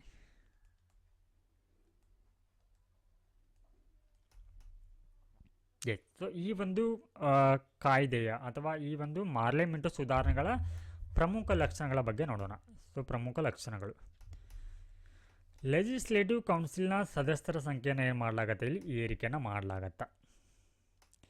ಸೊ ಇಲ್ಲಿ ಲೆಜಿಸ್ಲೇಟಿವ್ ಕೌನ್ಸಿಲ್ ಸದಸ್ಯರ ಸಂಖ್ಯೆಯನ್ನು ಏರಿಕೆ ಮಾಡಲಾಗತ್ತೆ. ಸೊ ಇಲ್ಲಿ ಎರಡು ರೀತಿಯ ಒಂದು ಲೆಜಿಸ್ಲೇಟಿವ್ ಕೌನ್ಸಿಲ್ ಬರುತ್ತೆ. ಒಂದು ಕೇಂದ್ರ ಮಟ್ಟದಲ್ಲಿ ಕೇಂದ್ರ ಶಾಸನ ಸಭೆ ಮತ್ತು ಪ್ರಾಂತೀಯ ಶಾಸನ ಸಭೆಗಳಲ್ಲಿ. ಸೊ ಇಲ್ಲಿ ಕೇಂದ್ರ ಶಾಸನ ಸಭೆಗಳಲ್ಲಿ ಸರ್ಕಾರಿ ಸದಸ್ಯರ ಏನಿರ್ತಾರೆ ಅಂತಂದರೆ ಇಲ್ಲಿ ಬಹುಮತದಲ್ಲಿ ಮೇಜಾರಿಟಿ ಇವರೇ ಇರ್ತಾರೆ. ಇಲ್ಲಿ 10 ಜನ ಸದಸ್ಯರಿದ್ದರಲ್ಲಿ ಬಹುಪಾಲು ಅಂದರೆ ಬಹುಮತ ಮೋರ್ ದ್ಯಾನ್ 5 ಏನಿರ್ತಾರೆ ಅಂತಂದರೆ ಹೆಚ್ಚಾಗಿ ಇವರೇ ಇರ್ತಾಯಿದ್ರು. ಸರ್ಕಾರಿ ಸದಸ್ಯರು ಬಹುಮತದಲ್ಲಿ ಇರ್ತಾಯಿದ್ರು. ಇನ್ನು ಪ್ರಾಂತೀಯ ಶಾಸನ ಸಭೆಗಳಲ್ಲಿ ಸರ್ಕಾರೇತರ ಸದಸ್ಯರು ಅಂದರೆ ನಾನ್ ಆಫಿಷಿಯಲ್ ಮೆಂಬರ್ಸ್ ಏನು ಬಹುಮತದಲ್ಲಿ ಇರ್ತಾಯಿದ್ರು, ಅಂದರೆ ಮೆಜಾರಿಟಿಯಲ್ಲಿ ಇರ್ತಾಯಿದ್ರು ಅಂತ. ಸೊ ನಂತರದಲ್ಲಿ ಪ್ರಥಮ ಬಾರಿಗೆ ವೈಸ್ರಾಯ್ ಅವರ ಕಾರ್ಯನಿರ್ವಾಹಕ ಸಮಿತಿಗೆ ಒಬ್ಬ ಭಾರತೀಯನ ನಾಮಕರಣ ಮಾಡಲಾಗತ್ತೆ. ಸೊ ವೆರಿ ಇಂಪಾರ್ಟೆಂಟ್ ಪಾಯಿಂಟ್, ಪ್ರಥಮ ಬಾರಿಗೆ ವೈಸ್ರಾಯರ ಕಾರ್ಯನಿರ್ವಾಹಕ ಸಮಿತಿಗೆ ಒಬ್ಬ ಭಾರತೀಯನ ನಾಮಕರಣ ಮಾಡಲಾಗತ್ತೆ. ಸೊ ಈ ಮೂಲಕ ನೇಮಕಗೊಂಡಂಥ ಪ್ರಥಮ ಭಾರತೀಯರು ಯಾರಂತಂದ್ರೆ ಪ್ರಥಮ ಭಾರತೀಯ ಸತ್ಯೇಂದ್ರ ಪ್ರಸಾದ ಸಿನ್ಹಾ ಅವರನ್ನು ವೈಸ್ರಾಯನ ಕಾರ್ಯನಿರ್ವಾಹಕ ಸಮಿತಿಗೆ ನಾಮಕರಣ ಮಾಡಲಾಗತ್ತೆ. ಸೊ ಇವರು ಯಾವ ರೀತಿಯಾಗಿ ನೇಮಕಗೊಳ್ತಾರೆ ಅಂದರೆ ಕಾನೂನು ಸದಸ್ಯರನ್ನಾಗಿ ಏನು ಮಾಡಲಾಗತ್ತೆ ಈ ವೈಸ್ರಾಯನ ಕಾರ್ಯನಿರ್ವಾಹಕ ಸಮಿತಿಗೆ ನೇಮಕ ಮಾಡಲಾಗತ್ತೆ. ಸೊ ನೆಕ್ಸ್ಟ್ ಒನ್, ಮುಸ್ಲಿಮರಿಗೆ ಕೋಮು ಪದ್ಧತಿ ಜಾರಿಗೆಯನ್ನು ತರಲಾಗತ್ತೆ. ಅಂದರೆ ಸಪರೇಟ್ ಎಲೆಕ್ಟೋರೇಟ್ ಫಾರ್ ಮುಸ್ಲಿಂ. ಏನಿದು ಸಪರೇಟ್ ಎಲೆಕ್ಟೋರೇಟ್ ಅಥವಾ ಪ್ರತ್ಯೇಕ ಒಂದು ಕೋಮು ಪದ್ಧತಿ ಅಂತಂದ್ರೆ ಏನಿವಾಗ ಈ ಮುಸ್ಲಿಂ ಕಮ್ಯುನಿಟಿ ಏನಿರುತ್ತೆ ಅಥವಾ ಮುಸ್ಲಿಂ ಸಮುದಾಯ ಏನಿರುತ್ತೆ ಇವರಿಗೆ ಈ ಜನರಿಗೆ ತಮ್ಮ ಸಮುದಾಯದ ಅಭ್ಯರ್ಥಿಗಳಿಗೆ ಏನು ಮಾಡ್ಬೋದು ಅಂತಂದರೆ ಇವರು ಮತವನ್ನು ಹಾಕುವಂತಹ ಒಂದು ಪದ್ಧತಿ ಇದು. ಮುಸ್ಲಿಂ ಸಮುದಾಯದ ಅಭ್ಯರ್ಥಿಗೆ ಮುಸ್ಲಿಮರು ಮಾತ್ರ ಮತ ಚಲಾಯಿಸುವಂಥ ಅಥವಾ ಅವರನ್ನು ಆಯ್ಕೆ ಮಾಡುವಂಥ ಒಂದು ಪದ್ಧತಿ ಇದು. ಸೊ ಇಂತಹ ಒಂದು ವ್ಯವಸ್ಥೆನ ಜಾರಿಗೆ ತರಲಾಗತ್ತೆ ಈ ಒಂದು ಕಾಯ್ದೆ ಅಡಿಯಲ್ಲಿ. ಕೋಮು ಮತದಾರ ವರ್ಗ ವ್ಯವಸ್ಥೆ ಜಾರಿ ಅಂದರೆ ಸಪರೇಟ್ ಎಲೆಕ್ಟೋರೇಟ್ ಅಥವಾ ಕಮ್ಯುನಲ್ ಎಲೆಕ್ಟೋರೇಟ್ ಸಿಸ್ಟಮ್ನ ಜಾರಿಗೆ ತರಲಾಗತ್ತೆ. ಸೊ ಅಂದರೆ ಕೋಮು ಮತದಾರ ವರ್ಗ ವ್ಯವಸ್ಥೆ ಜಾರಿ ಅಲ್ವಾ. ಸೊ ಏನಿದು ಅಂತಂದ್ರೆ ಏನಿವಾಗ ಲೆಜಿಸ್ಲೇಟಿವ್ ಅಸೆಂಬ್ಲಿಗಳು ಏನಿರುತ್ತೆ, ಲೆಜಿಸ್ಲೇಟಿವ್ ಅಸೆಂಬ್ಲಿ ಅಥವಾ ಈ ಶಾಸಕಾಂಗ ಏನಿರುತ್ತೆ, ಸೊ ಈ ಶಾಸಕಾಂಗದಲ್ಲಿ ಇರುವಂಥ ಸೀಟ್ಗಳನ್ನ ಅಥವಾ ಸ್ಥಾನಗಳು ಏನಿರುತ್ತೆ ಈ ಸ್ಥಾನಗಳನ್ನ ಏನು ಮಾಡಲಾಗುತ್ತೆ ಅಂದರೆ ವಿವಿಧ ಸಮುದಾಯಗಳ ನಡುವೆ ಅಂದರೆ ಬೇರೆ ಬೇರೆ ಸಮುದಾಯಗಳ ನಡುವೆ ಏನು ಮಾಡಲಾಗತ್ತೆ ಅಂದರೆ ಇಲ್ಲಿ ಹಂಚಿಕೆಯನ್ನು ಮಾಡಲಾಗತ್ತೆ. ಸೊ ಇದನ್ನು ನಾವಿಲ್ಲಿ ಕೋಮು ಮತದಾರ ವರ್ಗ ವ್ಯವಸ್ಥೆ ಅಂತ ಕರಿತೀವಿ.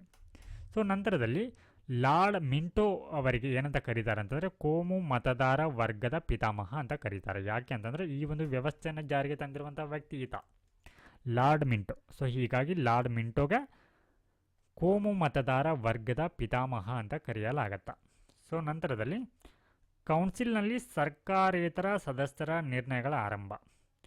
ಸೊ ನಾವು ಪ್ರಸ್ತುತ ಕೂಡ ನೋಡ್ತೀವಿ ಇಲ್ಲಿ ನಿರ್ಣಯ ಅಥವಾ ಅಂತಂದರೆ ಇಲ್ಲಿ ಯಾವುದೇ ರೀತಿಯ ಒಂದು ಶಾಸನ ಅಥವಾ ಮಸೂದೆಯನ್ನು ಮಂಡಿಸುವುದಾಗಿರ್ಬೋದು ಅಥವಾ ರೆಸಲ್ಯೂಷನ್ನ ಪಾಸ್ ಮಾಡೋದಾಗಿರ್ಬೋದು, ರೆಸಲ್ಯೂಷನ್ ಇಂತಹ ಅಧಿಕಾರವನ್ನು ಏನು ಮಾಡ್ತಾರೆ ಅಂತಂದರೆ ಇಲ್ಲಿ ಕೌನ್ಸಿಲ್ನಲ್ಲಿ ಸರ್ಕಾರೇತರ ಮೆಂಬರು ಅಂದರೆ ಸದಸ್ಯರು ಅಂದರೆ ನಾನ್ ಆಫಿಷಿಯಲ್ ಮೆಂಬರ್ಸ್ ಏನಿರ್ತಾರೆ ಅವರಿಗೆ ನೀಡಲಾಗತ್ತೆ. ಸೊ ಪ್ರಸ್ತುತ ಕೂಡ ನಾವು ನೋಡ್ತೀವಿ ಅಂತಂದರೆ ಮಸೂದೆಗಳಂತ ಬಂದಾಗ ಪ್ರಸ್ತುತ ಓಕೆ. ಸೊ ಪಬ್ಲಿಕ್ ಬಿಲ್ ಅಂತ ನೋಡ್ತೀವಿ, ಪಬ್ಲಿಕ್ ಬಿಲ್ ಸರ್ಕಾರಿ ಮಸೂದ ಅಥವಾ ಸಾರ್ವಜನಿಕ ಮಸೂದ ಓಕೆ. ಹಾಗೆ ಖಾಸಗಿ ಮಸೂದೆ ಅಂತ ಬರುತ್ತೆ, ಪ್ರೈವೇಟ್ ಬಿಲ್ ಅಂತ ಹೇಳಿ. ಸೊ ಇಲ್ಲಿ ಪಬ್ಲಿಕ್ ಬಿಲ್ ಅಂತಂದರೆ ಇಲ್ಲಿ ಒಬ್ಬ ಮಿನಿಸ್ಟರ್ ಏನು ಮಾಡ್ಬೋದು ಅಂತಂದರೆ ಇದನ್ನು ಮಂಡಿಸ್ತಾರೆ, ಮಿನಿಸ್ಟರ್. ಹಾಗೆ ಪ್ರೈವೇಟ್ ಬಿಲ್ ಅಂತ ಬಂದಾಗ ಯಾರು ಈ ಮೆಂಬರ್ ಅಲ್ಲದೆ ಇರುವಂಥ ಸದಸ್ಯ ಅಂದರೆ any member of legislative who is not a minister ಅಂದರೆ ಮಿನಿಸ್ಟರ್ ಅಲ್ಲದ ಶಾಸಕಾಂಗದ ಸದಸ್ಯರು ಏನು ಮಾಡ್ತಾರೆ ಅಂದರೆ ಪ್ರೈವೇಟ್ ಬಿಲ್ಲನ್ನು ಮಂಡಿಸ್ತಾರೆ. ಸೊ ಈ ರೀತಿಯ ಒಂದು ಸರ್ಕಾರೇತರ ಸದಸ್ಯರು ಕೂಡ ಬಿಲ್ ಅಂತ ಬಂದರೆ ಇಲ್ಲಿ ಖಾಸಗಿ ಸದಸ್ಯರು ಮತ್ತು ಇಲ್ಲಿ ಒಬ್ಬ ಮಿನಿಸ್ಟರ್ ಕೂಡ ಮಂಡಿಸ್ಬೋದಲ್ವಾ. ಅದೇ ರೀತಿ ನಿರ್ಣಯಗಳನ್ನ ಅಥವಾ ರೆಸಲ್ಯೂಷನ್ಗಳನ್ನು ಮಂಡಿಸುವಂಥ ಅಧಿಕಾರವನ್ನು ಇಲ್ಲಿ ಸರ್ಕಾರೇತರ ಸದಸ್ಯರು ನಾನ್ ಆಫಿಷಿಯಲ್ ಮೆಂಬರ್ಸ್ಗಳು ಕೂಡ ಏನು ಮಾಡಲಾಗತ್ತೆ, ನೀಡಲಾಗತ್ತೆ. ಸೊ ನೆಕ್ಸ್ಟ್ ಒನ್ ಭಾರತ ಸರ್ಕಾರ ಕಾಯ್ದೆ 1919. ಸೊ ಈ ಒಂದು ಕಾಯ್ದೆಯನ್ನು ಮಾಂಟೆಗೊ ಚಮ್ಸ್ಫೋರ್ಡ್ ಸುಧಾರಣೆಗಳಂತ ಕೂಡ ಕರೆಯಲಾಗತ್ತೆ. ಸೊ ಇಲ್ಲಿಯೂ ಕೂಡ ಮಾಂಟೆಗೊ ಅನ್ನುವರು ಈ ಕಾಯ್ದೆ ಜಾರಿಗೆ ಬಂದಂಥ ಸಂದರ್ಭದಲ್ಲಿ ಇವರು ಭಾರತದ ವೈಸ್ರಾಯ್ ಕಾರ್ಯದರ್ಶಿ ಆಗಿರ್ತಾರೆ, ಕಾರ್ಯದರ್ಶಿ. ಹಾಗೆ ಚಮ್ಸ್ಫೋರ್ಡ್ ಅವರು ಭಾರತದ ವೈಸ್ರಾಯ್ ಆಗಿರ್ತಾರೆ, ವೈಸ್ರಾಯ್. ಸೊ ಈ ಒಂದು ಕಾಯ್ದೆ ಯಾವಾಗ ಜಾರಿಗೆ ಬರುತ್ತೆ ಅಂತಂದ್ರೆ ಏನು 1919ರಲ್ಲಿ ಅಂತಂದರೆ ಆವಾಗ ಏನಾಗಿರುತ್ತೆ, ಪೋಸ್ಟ್ ವರ್ಲ್ಡ್ ವಾರ್ ಸ್ಟಾರ್ಟ್ ಆಗಿರುತ್ತೆ. ಅಂದರೆ ಮೊದಲ ಜಾಗತಿಕ ಯುದ್ಧದ ಒಂದು ಸಮಯದಲ್ಲಿ ಈ ಕಾಯ್ದೆ ಜಾರಿಗೆ ಬಂದಿರುತ್ತೆ, ಜಾಗತಿಕ ಯುದ್ಧ. ಸೊ ಈ ಒಂದು ಕಾಯ್ದೆಯ ಲಕ್ಷಣಗಳಂತ ನೋಡೋಣ. ಲಕ್ಷಣಗಳು: ಪ್ರಾಂತ್ಯಗಳ ಮೇಲಿನ ಕೇಂದ್ರದ ನಿಯಂತ್ರಣ ಸಡಿಲಾಗತ್ತೆ. ಯಾವುದರ ಮುಖಾಂತರ ಅಂತಂದರೆ ಇಲ್ಲಿ ಏನು ಮಾಡಲಾಗತ್ತೆ ಅಂತಂದರೆ ಕೇಂದ್ರ ವಿಷಯಗಳು ಮತ್ತು ಪ್ರಾಂತೀಯ ವಿಷಯಗಳಂತ ಹೇಳಿ ವರ್ಗೀಕರಣವನ್ನು ಮಾಡ್ತಾರೆ. ಸೊ ವರ್ಗೀಕರಣವನ್ನು ಮಾಡೋದ್ರಿಂದ ಯಾವ ರೀತಿ ಇಲ್ಲಿ ಕೇಂದ್ರದ ಮೇಲೆ ಅಥವಾ ಈ ಪ್ರಾಂತ್ಯಗಳ ಮೇಲೆ ಕೇಂದ್ರದ ನಿಯಂತ್ರಣ ಸಡಿಲ ಆಗತ್ತೆ ಅಂತಂದರೆ ಇಲ್ಲಿ ಸೊ ಇಲ್ಲಿ ಕೇಂದ್ರ ವಿಷಯಗಳು ಅಂದರೆ ಕೇಂದ್ರ ಪಟ್ಟಿ ಅಂತ ಬರುತ್ತೆ. ಸೊ ಈಗಲೂ ಕೂಡ ನಾವು ನೋಡ್ತೀವಿ ಏನಂತಂದರೆ ನಮ್ಮ ಸಂವಿಧಾನದ 7th ಶೆಡ್ಯೂಲ್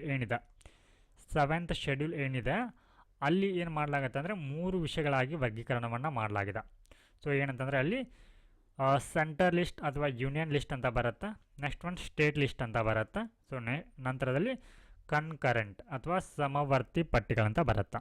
ಅಂದರೆ ಇಲ್ಲಿ ಕೇಂದ್ರ ಪಟ್ಟಿಯಲ್ಲಿರುವಂಥ ವಿಷಯಗಳನ್ನು ಕೇಂದ್ರ ಸರ್ಕಾರ ಮಾತ್ರ ಅಲ್ಲಿ ಕಾನೂನುಗಳನ್ನ ಮಾಡಬಹುದು. ರಾಜ್ಯ ಪಟ್ಟಿಯಲ್ಲಿ ಇರುವಂಥ ವಿಷಯಗಳಿಗೆ ಸಂಬಂಧಪಟ್ಟಂತೆ ರಾಜ್ಯ ಸರ್ಕಾರಗಳು ಮಾತ್ರ ಕಾನೂನನ್ನ ಮಾಡಬಹುದು. ಹಾಗೆ ಕನ್ಕರೆಂಟ್ ಅಥವಾ ಸಮವರ್ತಿ ಪಟ್ಟಿಯಲ್ಲಿರುವಂಥ ವಿಷಯಗಳ ಕುರಿತು ರಾಜ್ಯ ಮತ್ತು ಕೇಂದ್ರ ಸರ್ಕಾರ ಎರಡೂ ಕೂಡ ಏನು ಮಾಡ್ಬೋದು, ಕಾನೂನನ್ನ ಮಾಡ್ಬೋದಾಗಿರತ್ತೆ. ಸೊ ಈ ರೀತಿ ಕೇಂದ್ರ ಮತ್ತು ಪ್ರಾಂತೀಯ ವಿಷಯಗಳಂತ ವರ್ಗೀಕರಣವನ್ನು ಮಾಡ್ತಾರೆ. ಸೊ ಈ ಮೂಲಕ ಕೇಂದ್ರ ವಿಷಯಗಳನ್ನು ಕೇಂದ್ರ ಸರ್ಕಾರ, ಪ್ರಾಂತೀಯ ವಿಷಯಗಳ ಮೇಲೆ ಪ್ರಾಂತ್ಯಗಳು ಪ್ರೊವಿನ್ಷಿಯಲ್ ಸ್ಟೇಟ್ಸ್ ಏನಿರುತ್ತೆ ಅವುಗಳು ಮಾತ್ರ ಇಲ್ಲಿ ಕಾನೂನ ಮಾಡ್ಬೋದಾಗಿರುತ್ತೆ. ಸೊ ಈ ಮೂಲಕ ಏನಂತಾರೆ ಪ್ರಾಂತ್ಯಗಳ ಮೇಲೆ ಏನಾಗುತ್ತೆ, ಕೇಂದ್ರದ ನಿಯಂತ್ರಣ ಏನಾಗುತ್ತೆ, ಸಡಿಲ ಆಗುತ್ತೆ. ಸೊ ನಂತರದಲ್ಲಿ ಏನಂತಂದರೆ ಮತ್ತೆ ಏನಿವಾಗ ಪ್ರಾಂತೀಯ ವಿಷಯಗಳಂತ ಏನಿದ್ದವು ಅವುಗಳನ್ನ ಮತ್ತೆ ವರ್ಗೀಕರಣವನ್ನು ಮಾಡ್ತಾರೆ. ಪ್ರಾಂತೀಯ ವಿಷಯಗಳ ವರ್ಗೀಕರಣ, ಅವುಗಳನ್ನ ವರ್ಗಾಯಿಸಲ್ಪಟ್ಟ ಅಂದರೆ ಟ್ರಾನ್ಸ್ಫರ್ಡ್ ಮತ್ತು ಮೀಸಲು ವಿಷಯಗಳಂತ ರಿಸರ್ವ್ಡ್ ಸಬ್ಜೆಕ್ಟ್ ಅಂತ ಹೇಳಿ ಏನು ಮಾಡ್ತಾರೆ, ಇಲ್ಲಿ ವರ್ಗೀಕರಣವನ್ನು ಮಾಡ್ತಾರೆ. ಸೊ ಈ ರೀತಿ ವರ್ಗಾಯಿಸಲ್ಪಟ್ಟ ಮತ್ತು ಮೀಸಲು ವಿಷಯಗಳ ಜವಾಬ್ದಾರಿನ ಮತ್ತು ಪ್ರತ್ಯೇಕವಾಗಿ ಇಬ್ಬರಿಗೆ ನೀಡಲಾಗುತ್ತೆ. ಇಲ್ಲಿ ವರ್ಗಾಯಿಸಲ್ಪಟ್ಟ ವಿಷಯಗಳ ನಿರ್ವಹಣೆಯನ್ನು ಯಾರು ಮಾಡ್ತಾಯಿದ್ರು, ರಾಜ್ಯಪಾಲರು ಅಥವಾ ಗವರ್ನರ್ ಅವರು ಏನಂತಂದ್ರೆ ಗವರ್ನರ್ ಅಂತನ ತೆಗೆದುಕೊಳ್ಳಿ ಅದನ್ನು. ಓಕೆ, ಸೊ ಗವರ್ನರ್ ಅವರು ಏನೋ ಮಂತ್ರಿಗಳ ನೆರವಿನೊಂದಿಗೆ ಅವುಗಳನ್ನು ನಿರ್ವಹಣೆಯನ್ನು ಮಾಡ್ತಾಯಿದ್ರು. ಈ ಒಂದು ಟ್ರಾನ್ಸ್ಫರ್ಡ್ ಸಬ್ಜೆಕ್ಟನ್ನು ಅಥವಾ ವರ್ಗಾಯಿಸಲ್ಪಟ್ಟ ಸಬ್ಜೆಕ್ಟನ್ನು. ನಂತರದಲ್ಲಿ ಈ ರಿಸರ್ವ್ಡ್ ಸಬ್ಜೆಕ್ಟ್ಸ್ ಅಂತ ಏನಿರುತ್ತೆ ಅಥವಾ ಮೀಸಲು ವಿಷಯಗಳೇನಿರುತ್ತೆ ಇವುಗಳನ್ನು ಗವರ್ನರ್ ಅಥವಾ ರಾಜ್ಯಪಾಲರು ಏನಂತಂದ್ರೆ ಇಲ್ಲಿ ಕಾರ್ಯನಿರ್ವಾಹಕ ಮಂಡಳಿಯಿಂದ ಏನು ಮಾಡ್ತಾಯಿದ್ರು ಅಂದರೆ ಇವುಗಳನ್ನ ನಿಯಂತ್ರಣ ಮಾಡ್ತಾಯಿದ್ರು. ಸೊ ಹೀಗಾಗಿ ಇಂತಹ ಒಂದು ವ್ಯವಸ್ಥೆಗೆ ಏನಂತ ಕರೆಯಲಾಯಿತು ಅಂತಂದರೆ ದ್ವಿಸರ್ಕಾರ ಪದ್ಧತಿ ಅಂತ ಕರೆಯಲಾಯಿತು. Dyarchy, dual scheme of governance, ದ್ವಿಸರ್ಕಾರ ಪದ್ಧತಿ ಅಂತ ಕರೆಯಲಾಯಿತು. ಸೊ ನೆಕ್ಸ್ಟ್ ಒನ್, ಮೊದಲ ಬಾರಿಗೆ ದ್ವಿಸದನ, ಇಂಗ್ಲೀಷ್ನಲ್ಲಿ ಬೈ ಕ್ಯಾಮರಲಿಸಮ್ ಅಂತ ಕರಿತೀವಿ. ಬೈ ಕ್ಯಾಮರಲಿಸಮ್ ಮೊದಲ ಬಾರಿಗೆ ಏನು ಮಾಡಲಾಗುತ್ತೆ, ಇಲ್ಲಿ ದ್ವಿಸದನ ಪದ್ಧತಿಯನ್ನು ಇಲ್ಲಿ ಜಾರಿಗೆ ತರಲಾಗತ್ತೆ. ದ್ವಿಸದನ ಅಂತಂದರೆ ಈವಾಗಲೂ ಕೂಡ ನೀವು ನೋಡ್ಬೋದು. ಸೊ ಇಲ್ಲಿ ಅವಾಗ ಏನು ದ್ವಿಸದನ ಅಂತಂದರೆ ಇಲ್ಲಿ ಮೇಲ್ಮನೆಗೆ ಅಂದರೆ ಅಪ್ಪರ್ ಹೌಸ್ಗೆ ಏನಂತ ಕರಿತಾ ಇದ್ರು ಅಂತಂದರೆ ಅಪ್ಪರ್ ಹೌಸ್ಗೆ ಇಲ್ಲಿ ಕೌನ್ಸಿಲ್ ಆಫ್ ಸ್ಟೇಟ್ಸ್ ಅಂತ ಕರಿತಾ ಇದ್ರು, ಸ್ಟೇಟ್ಸ್. ಹಾಗೆ ಲೋವರ್ ಹೌಸ್ಗೆ ಅಂದರೆ ಕೆಳಮನೆಗೆ ಏನಂತ ಕರಿತಾ ಇದ್ರು, ಲೆಜಿಸ್ಲೇಟಿವ್ ಅಸೆಂಬ್ಲಿ ಅಂತ ಕರಿತಾ ಇದ್ರು. ಸೊ ಈಗಲೂ ಕೂಡ ಈ ಒಂದು ವ್ಯವಸ್ಥೆಯನ್ನು ನಾವು ಪ್ರಸ್ತುತ ಕೂಡ ನೋಡ್ಬೋದು, ದ್ವಿಸದನ ಪದ್ಧತಿಯನ್ನು. ಅಂದರೆ ಏನಿವಾಗ ರಾಜ್ಯಗಳಲ್ಲಿ ದ್ವಿಸದನವನ್ನು ಹೊಂದಿರುವಂಥ, ಸೊ ಇಲ್ಲಿ ಪ್ರಸ್ತುತ 6 ರಾಜ್ಯಗಳು ಏನಿದೆ ಅಂತಂದರೆ ಇಲ್ಲಿ ದ್ವಿಸದನವನ್ನು ಒಳಗೊಂಡಿದೆ. ಸೊ ಇಲ್ಲಿ ಆಂಧ್ರ ಪ್ರದೇಶ ಆಗಿರ್ಬೋದು, ಬಿಹಾರ ಆಗಿರ್ಬೋದು, ಕರ್ನಾಟಕ, ಮಹಾರಾಷ್ಟ್ರ, ತೆಲಂಗಾಣ ಮತ್ತು UP ಸೇರಿದಂತೆ 6 ರಾಜ್ಯಗಳು ಏನಿದೆ ಅಂತಂದರೆ ಇಲ್ಲಿ ಅಂದರೆ ದ್ವಿಸದನವನ್ನು ಒಳಗೊಂಡಿದೆ.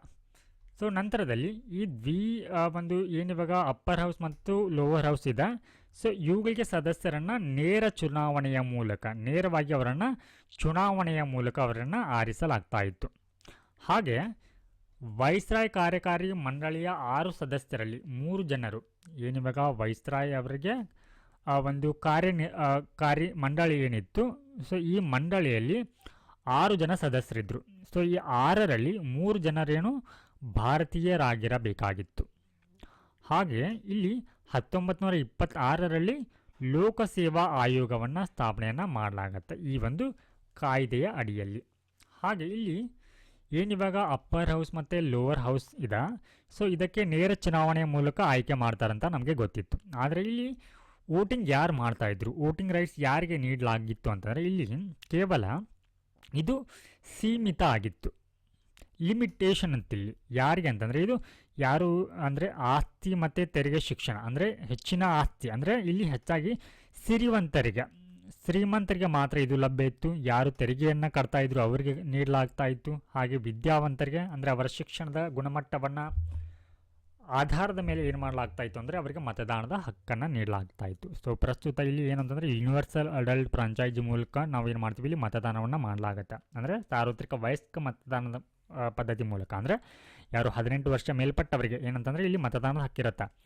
ಬಟ್ ಆದರೆ ಆಗಿನ ಸಂದರ್ಭದಲ್ಲಿ ಈ ರೀತಿ ಒಂದು ವ್ಯವಸ್ಥೆ ಇರಲಿಲ್ಲ. ಇಲ್ಲಿ ಕೇವಲ ಆಸ್ತಿ, ತೆರಿಗೆ ಮತ್ತು ಶಿಕ್ಷಣದ ಅಂಶಗಳನ್ನ ಪರಿಗಣಿಸಿ ಮಾತ್ರ ಏನು ಮಾಡಲಾಗ್ತಾ ಇತ್ತು, ಅವರಿಗೆ ಇಲ್ಲಿ ಮತದಾನದ ಹಕ್ಕನ್ನು ನೀಡ್ತಾ ಇದ್ರು. ಸೊ ಈ ಮೂಲಕ ಅವರು ಈ ಲೆಜಿಸ್ಲೇಟಿವ್ ಕೌನ್ಸಿಲ್ ಆಗಿರ್ಬೋದು, ಕೌನ್ಸಿಲ್ ಆಫ್ ಸ್ಟೇಟ್ಸ್ ಆಗಿರ್ಬೋದು ಅಥವಾ ಲೆಜಿಸ್ಲೇಟಿವ್ ಅಸೆಂಬ್ಲಿ ಆಗಿರ್ಬೋದು, ಇವುಗಳಲ್ಲಿ ಏನು ಮಾಡ್ತಾಯಿದ್ರು, ಅವರು ಮತದಾನವನ್ನು ಮಾಡ್ತಾಯಿದ್ರು. ಹಾಗೆ ಇಲ್ಲಿ ಕೋಮು ಪ್ರಾತಿನಿಧ್ಯದ ವಿಸ್ತರಣೆಯನ್ನು ಮಾಡಲಾಗತ್ತೆ. ಯಾವ ರೀತಿ ಇಲ್ಲಿ ವಿಸ್ತರಣೆ ಆಗತ್ತೆ ಅಂತಂದ್ರೆ ಇಲ್ಲಿ ಪ್ರತ್ಯೇಕ ಮತದಾರ ವರ್ಗವನ್ನು ಪರಿಚಯಿಸಲಾಗತ್ತೆ. ಇವ್ರಿಗೂ ಕೂಡ, ಸಿಖ್ಖರಿಗೂ ಕೂಡ, ಭಾರತೀಯ ಕ್ರಿಶ್ಚಿಯನ್ನರಿಗೂ, ಆಂಗ್ಲೋ ಇಂಡಿಯನ್ನರು ಹಾಗೆ ಯುರೋಪಿಯನ್ನರಿಗೂ ಕೂಡ ಪ್ರತ್ಯೇಕ ಮತದಾರ ವರ್ಗವನ್ನು ಪರಿಚಯಿಸುವ ಮೂಲಕ ಕೋಮು ಪ್ರಾತಿನಿಧ್ಯದ ವಿಸ್ತರಣೆ ಆಗತ್ತೆ. ಸೊ ನೆಕ್ಸ್ಟ್ ಒನ್, ಕೇಂದ್ರ ಆಯವ್ಯಯ ಪಟ್ಟಿಯಿಂದ ಪ್ರಾಂತೀಯ ಆಯವ್ಯಯ ಪಟ್ಟಿ ಪ್ರತ್ಯೇಕ ಅಂದರೆ ಬಜೆಟ್ ಅಂತ ಇಲ್ಲಿ. ಸೊ ಕೇಂದ್ರದಲ್ಲಿ ಬಜೆಟ್ ಏನು ಮಂಡನೆ ಆಗ್ತಾ ಇತ್ತು, ಸೊ ಇಲ್ಲಿ ಪ್ರತ್ಯೇಕ, ಕೇಂದ್ರಕ್ಕೆ ಬೇರೆ ಒಂದು ಬಜೆಟ್ ಹಾಗೆ ಪ್ರಾಂತ್ಯಗಳಿಗೆ ಪ್ರತ್ಯೇಕ ಬಜೆಟ್ ಅಂತ ಹೇಳಿ ಏನು ಮಾಡಲಾಗುತ್ತೆ, ಇಲ್ಲಿ ಪ್ರತ್ಯೇಕ ಮಾಡಲಾಗತ್ತೆ. ಸೊ ನೆಕ್ಸ್ಟ್ ಒನ್, ಭಾರತ ಸರ್ಕಾರ ಕಾಯ್ದೆ 1935, government of India act 1935. So ಈ ಒಂದು ಕಾಯ್ದೆಯನ್ನು ಭಾರತದ ಸಂವಿಧಾನದ ನೀಲಿ ನಕಾಶೆ ಅಂತ ಕರೀತಾರೆ, blue print of Indian constitution. So ಯಾಕೆ ಈ ರೀತಿ ಒಂದು ಮಾತನ್ನು ಹೇಳ್ತಾರೆ ಅಂತಂದ್ರೆ, ಸೊ ಏನು ಈ ಕಾಯ್ದೆ ಬಂದಂಥ ಸಂದರ್ಭದಲ್ಲಿ ಇದರಲ್ಲಿರುವ ಹಲವಾರು ಅಂಶಗಳನ್ನು, ಅಂದರೆ ಏನಿವಾಗ ಮೂಲಭೂತ ಸಂರಚನೆ ಅಂತ ಏನು ಕರಿತೀವಿ ಅಥವಾ ಬೇಸಿಕ್ ಸ್ಟ್ರಕ್ಚರ್ ಅಂತ ಏನು ಕರಿತೀವಿ, ಇಂತಹ ಅಂಶಗಳನ್ನ, ಹಾಗೆ ಒಕ್ಕೂಟ ವ್ಯವಸ್ಥೆ,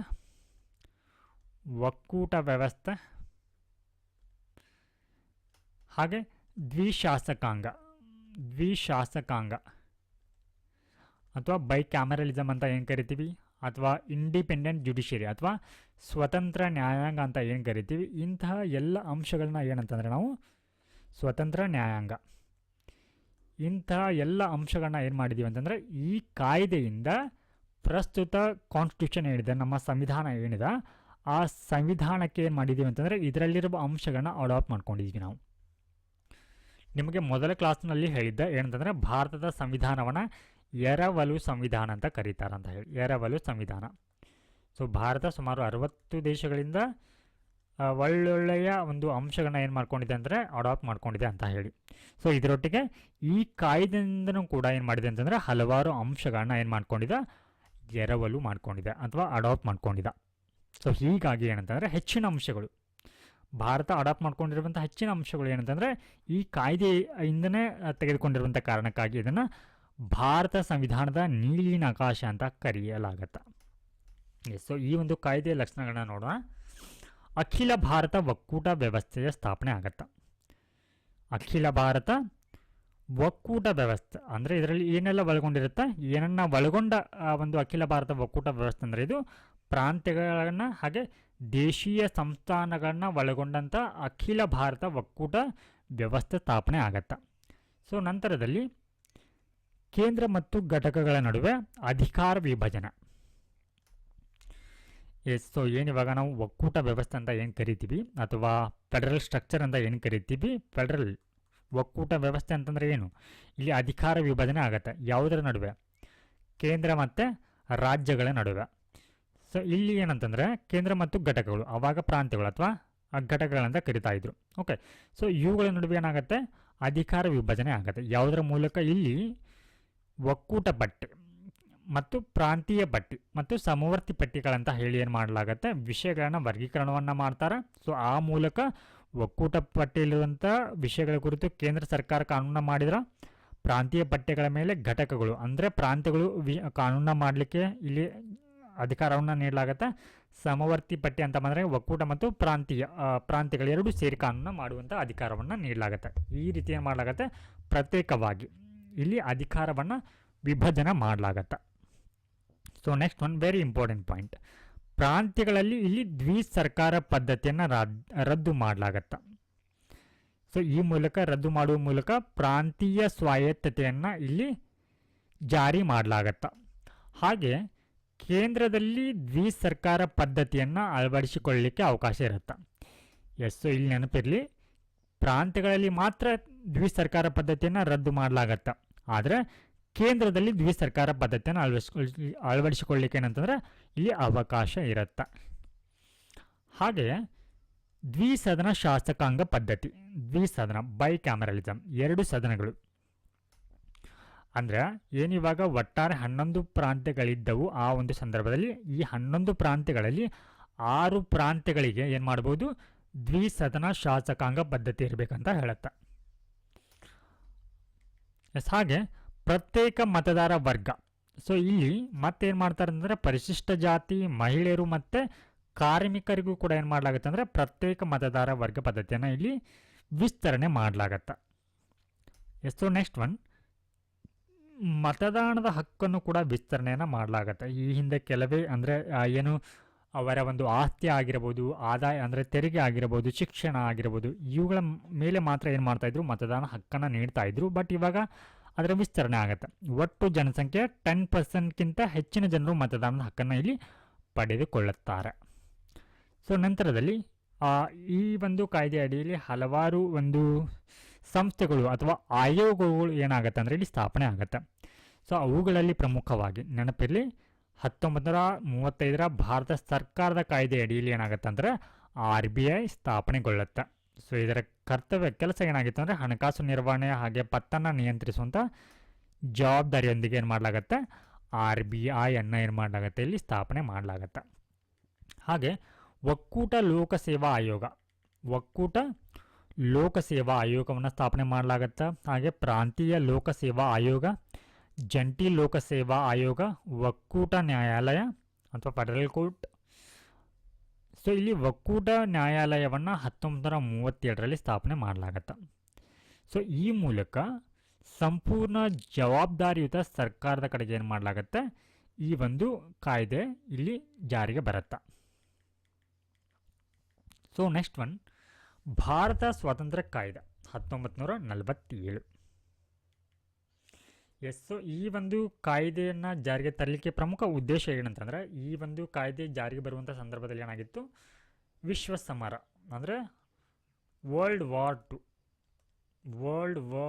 ಟು ಅನ್ನುವಂಥದ್ದು ನಡೀತಾ ಇತ್ತು. ಓಕೆ, ಸೊ ಹೀಗಾಗಿ ಈ ಒಂದು ಸಂದರ್ಭದಲ್ಲಿ ಏನಾಗುತ್ತೆ ಅಂತಂದರೆ, ಈ ಯುದ್ಧದಲ್ಲಿ ಅಥವಾ ಈ ಒಂದು ವಿಶ್ವ ಸಮರ 2ರಲ್ಲಿ ಏನಾಗುತ್ತೆ, ಬ್ರಿಟಿಷರು ಆರ್ಥಿಕವಾಗಿ ದುರ್ಬಲಗೊಳ್ತಾರೆ, ಅಂದರೆ ಒಂದು ಸೋಲುವ ಹಂತಕ್ಕೆ ಬಂದಿರ್ತಾರೆ.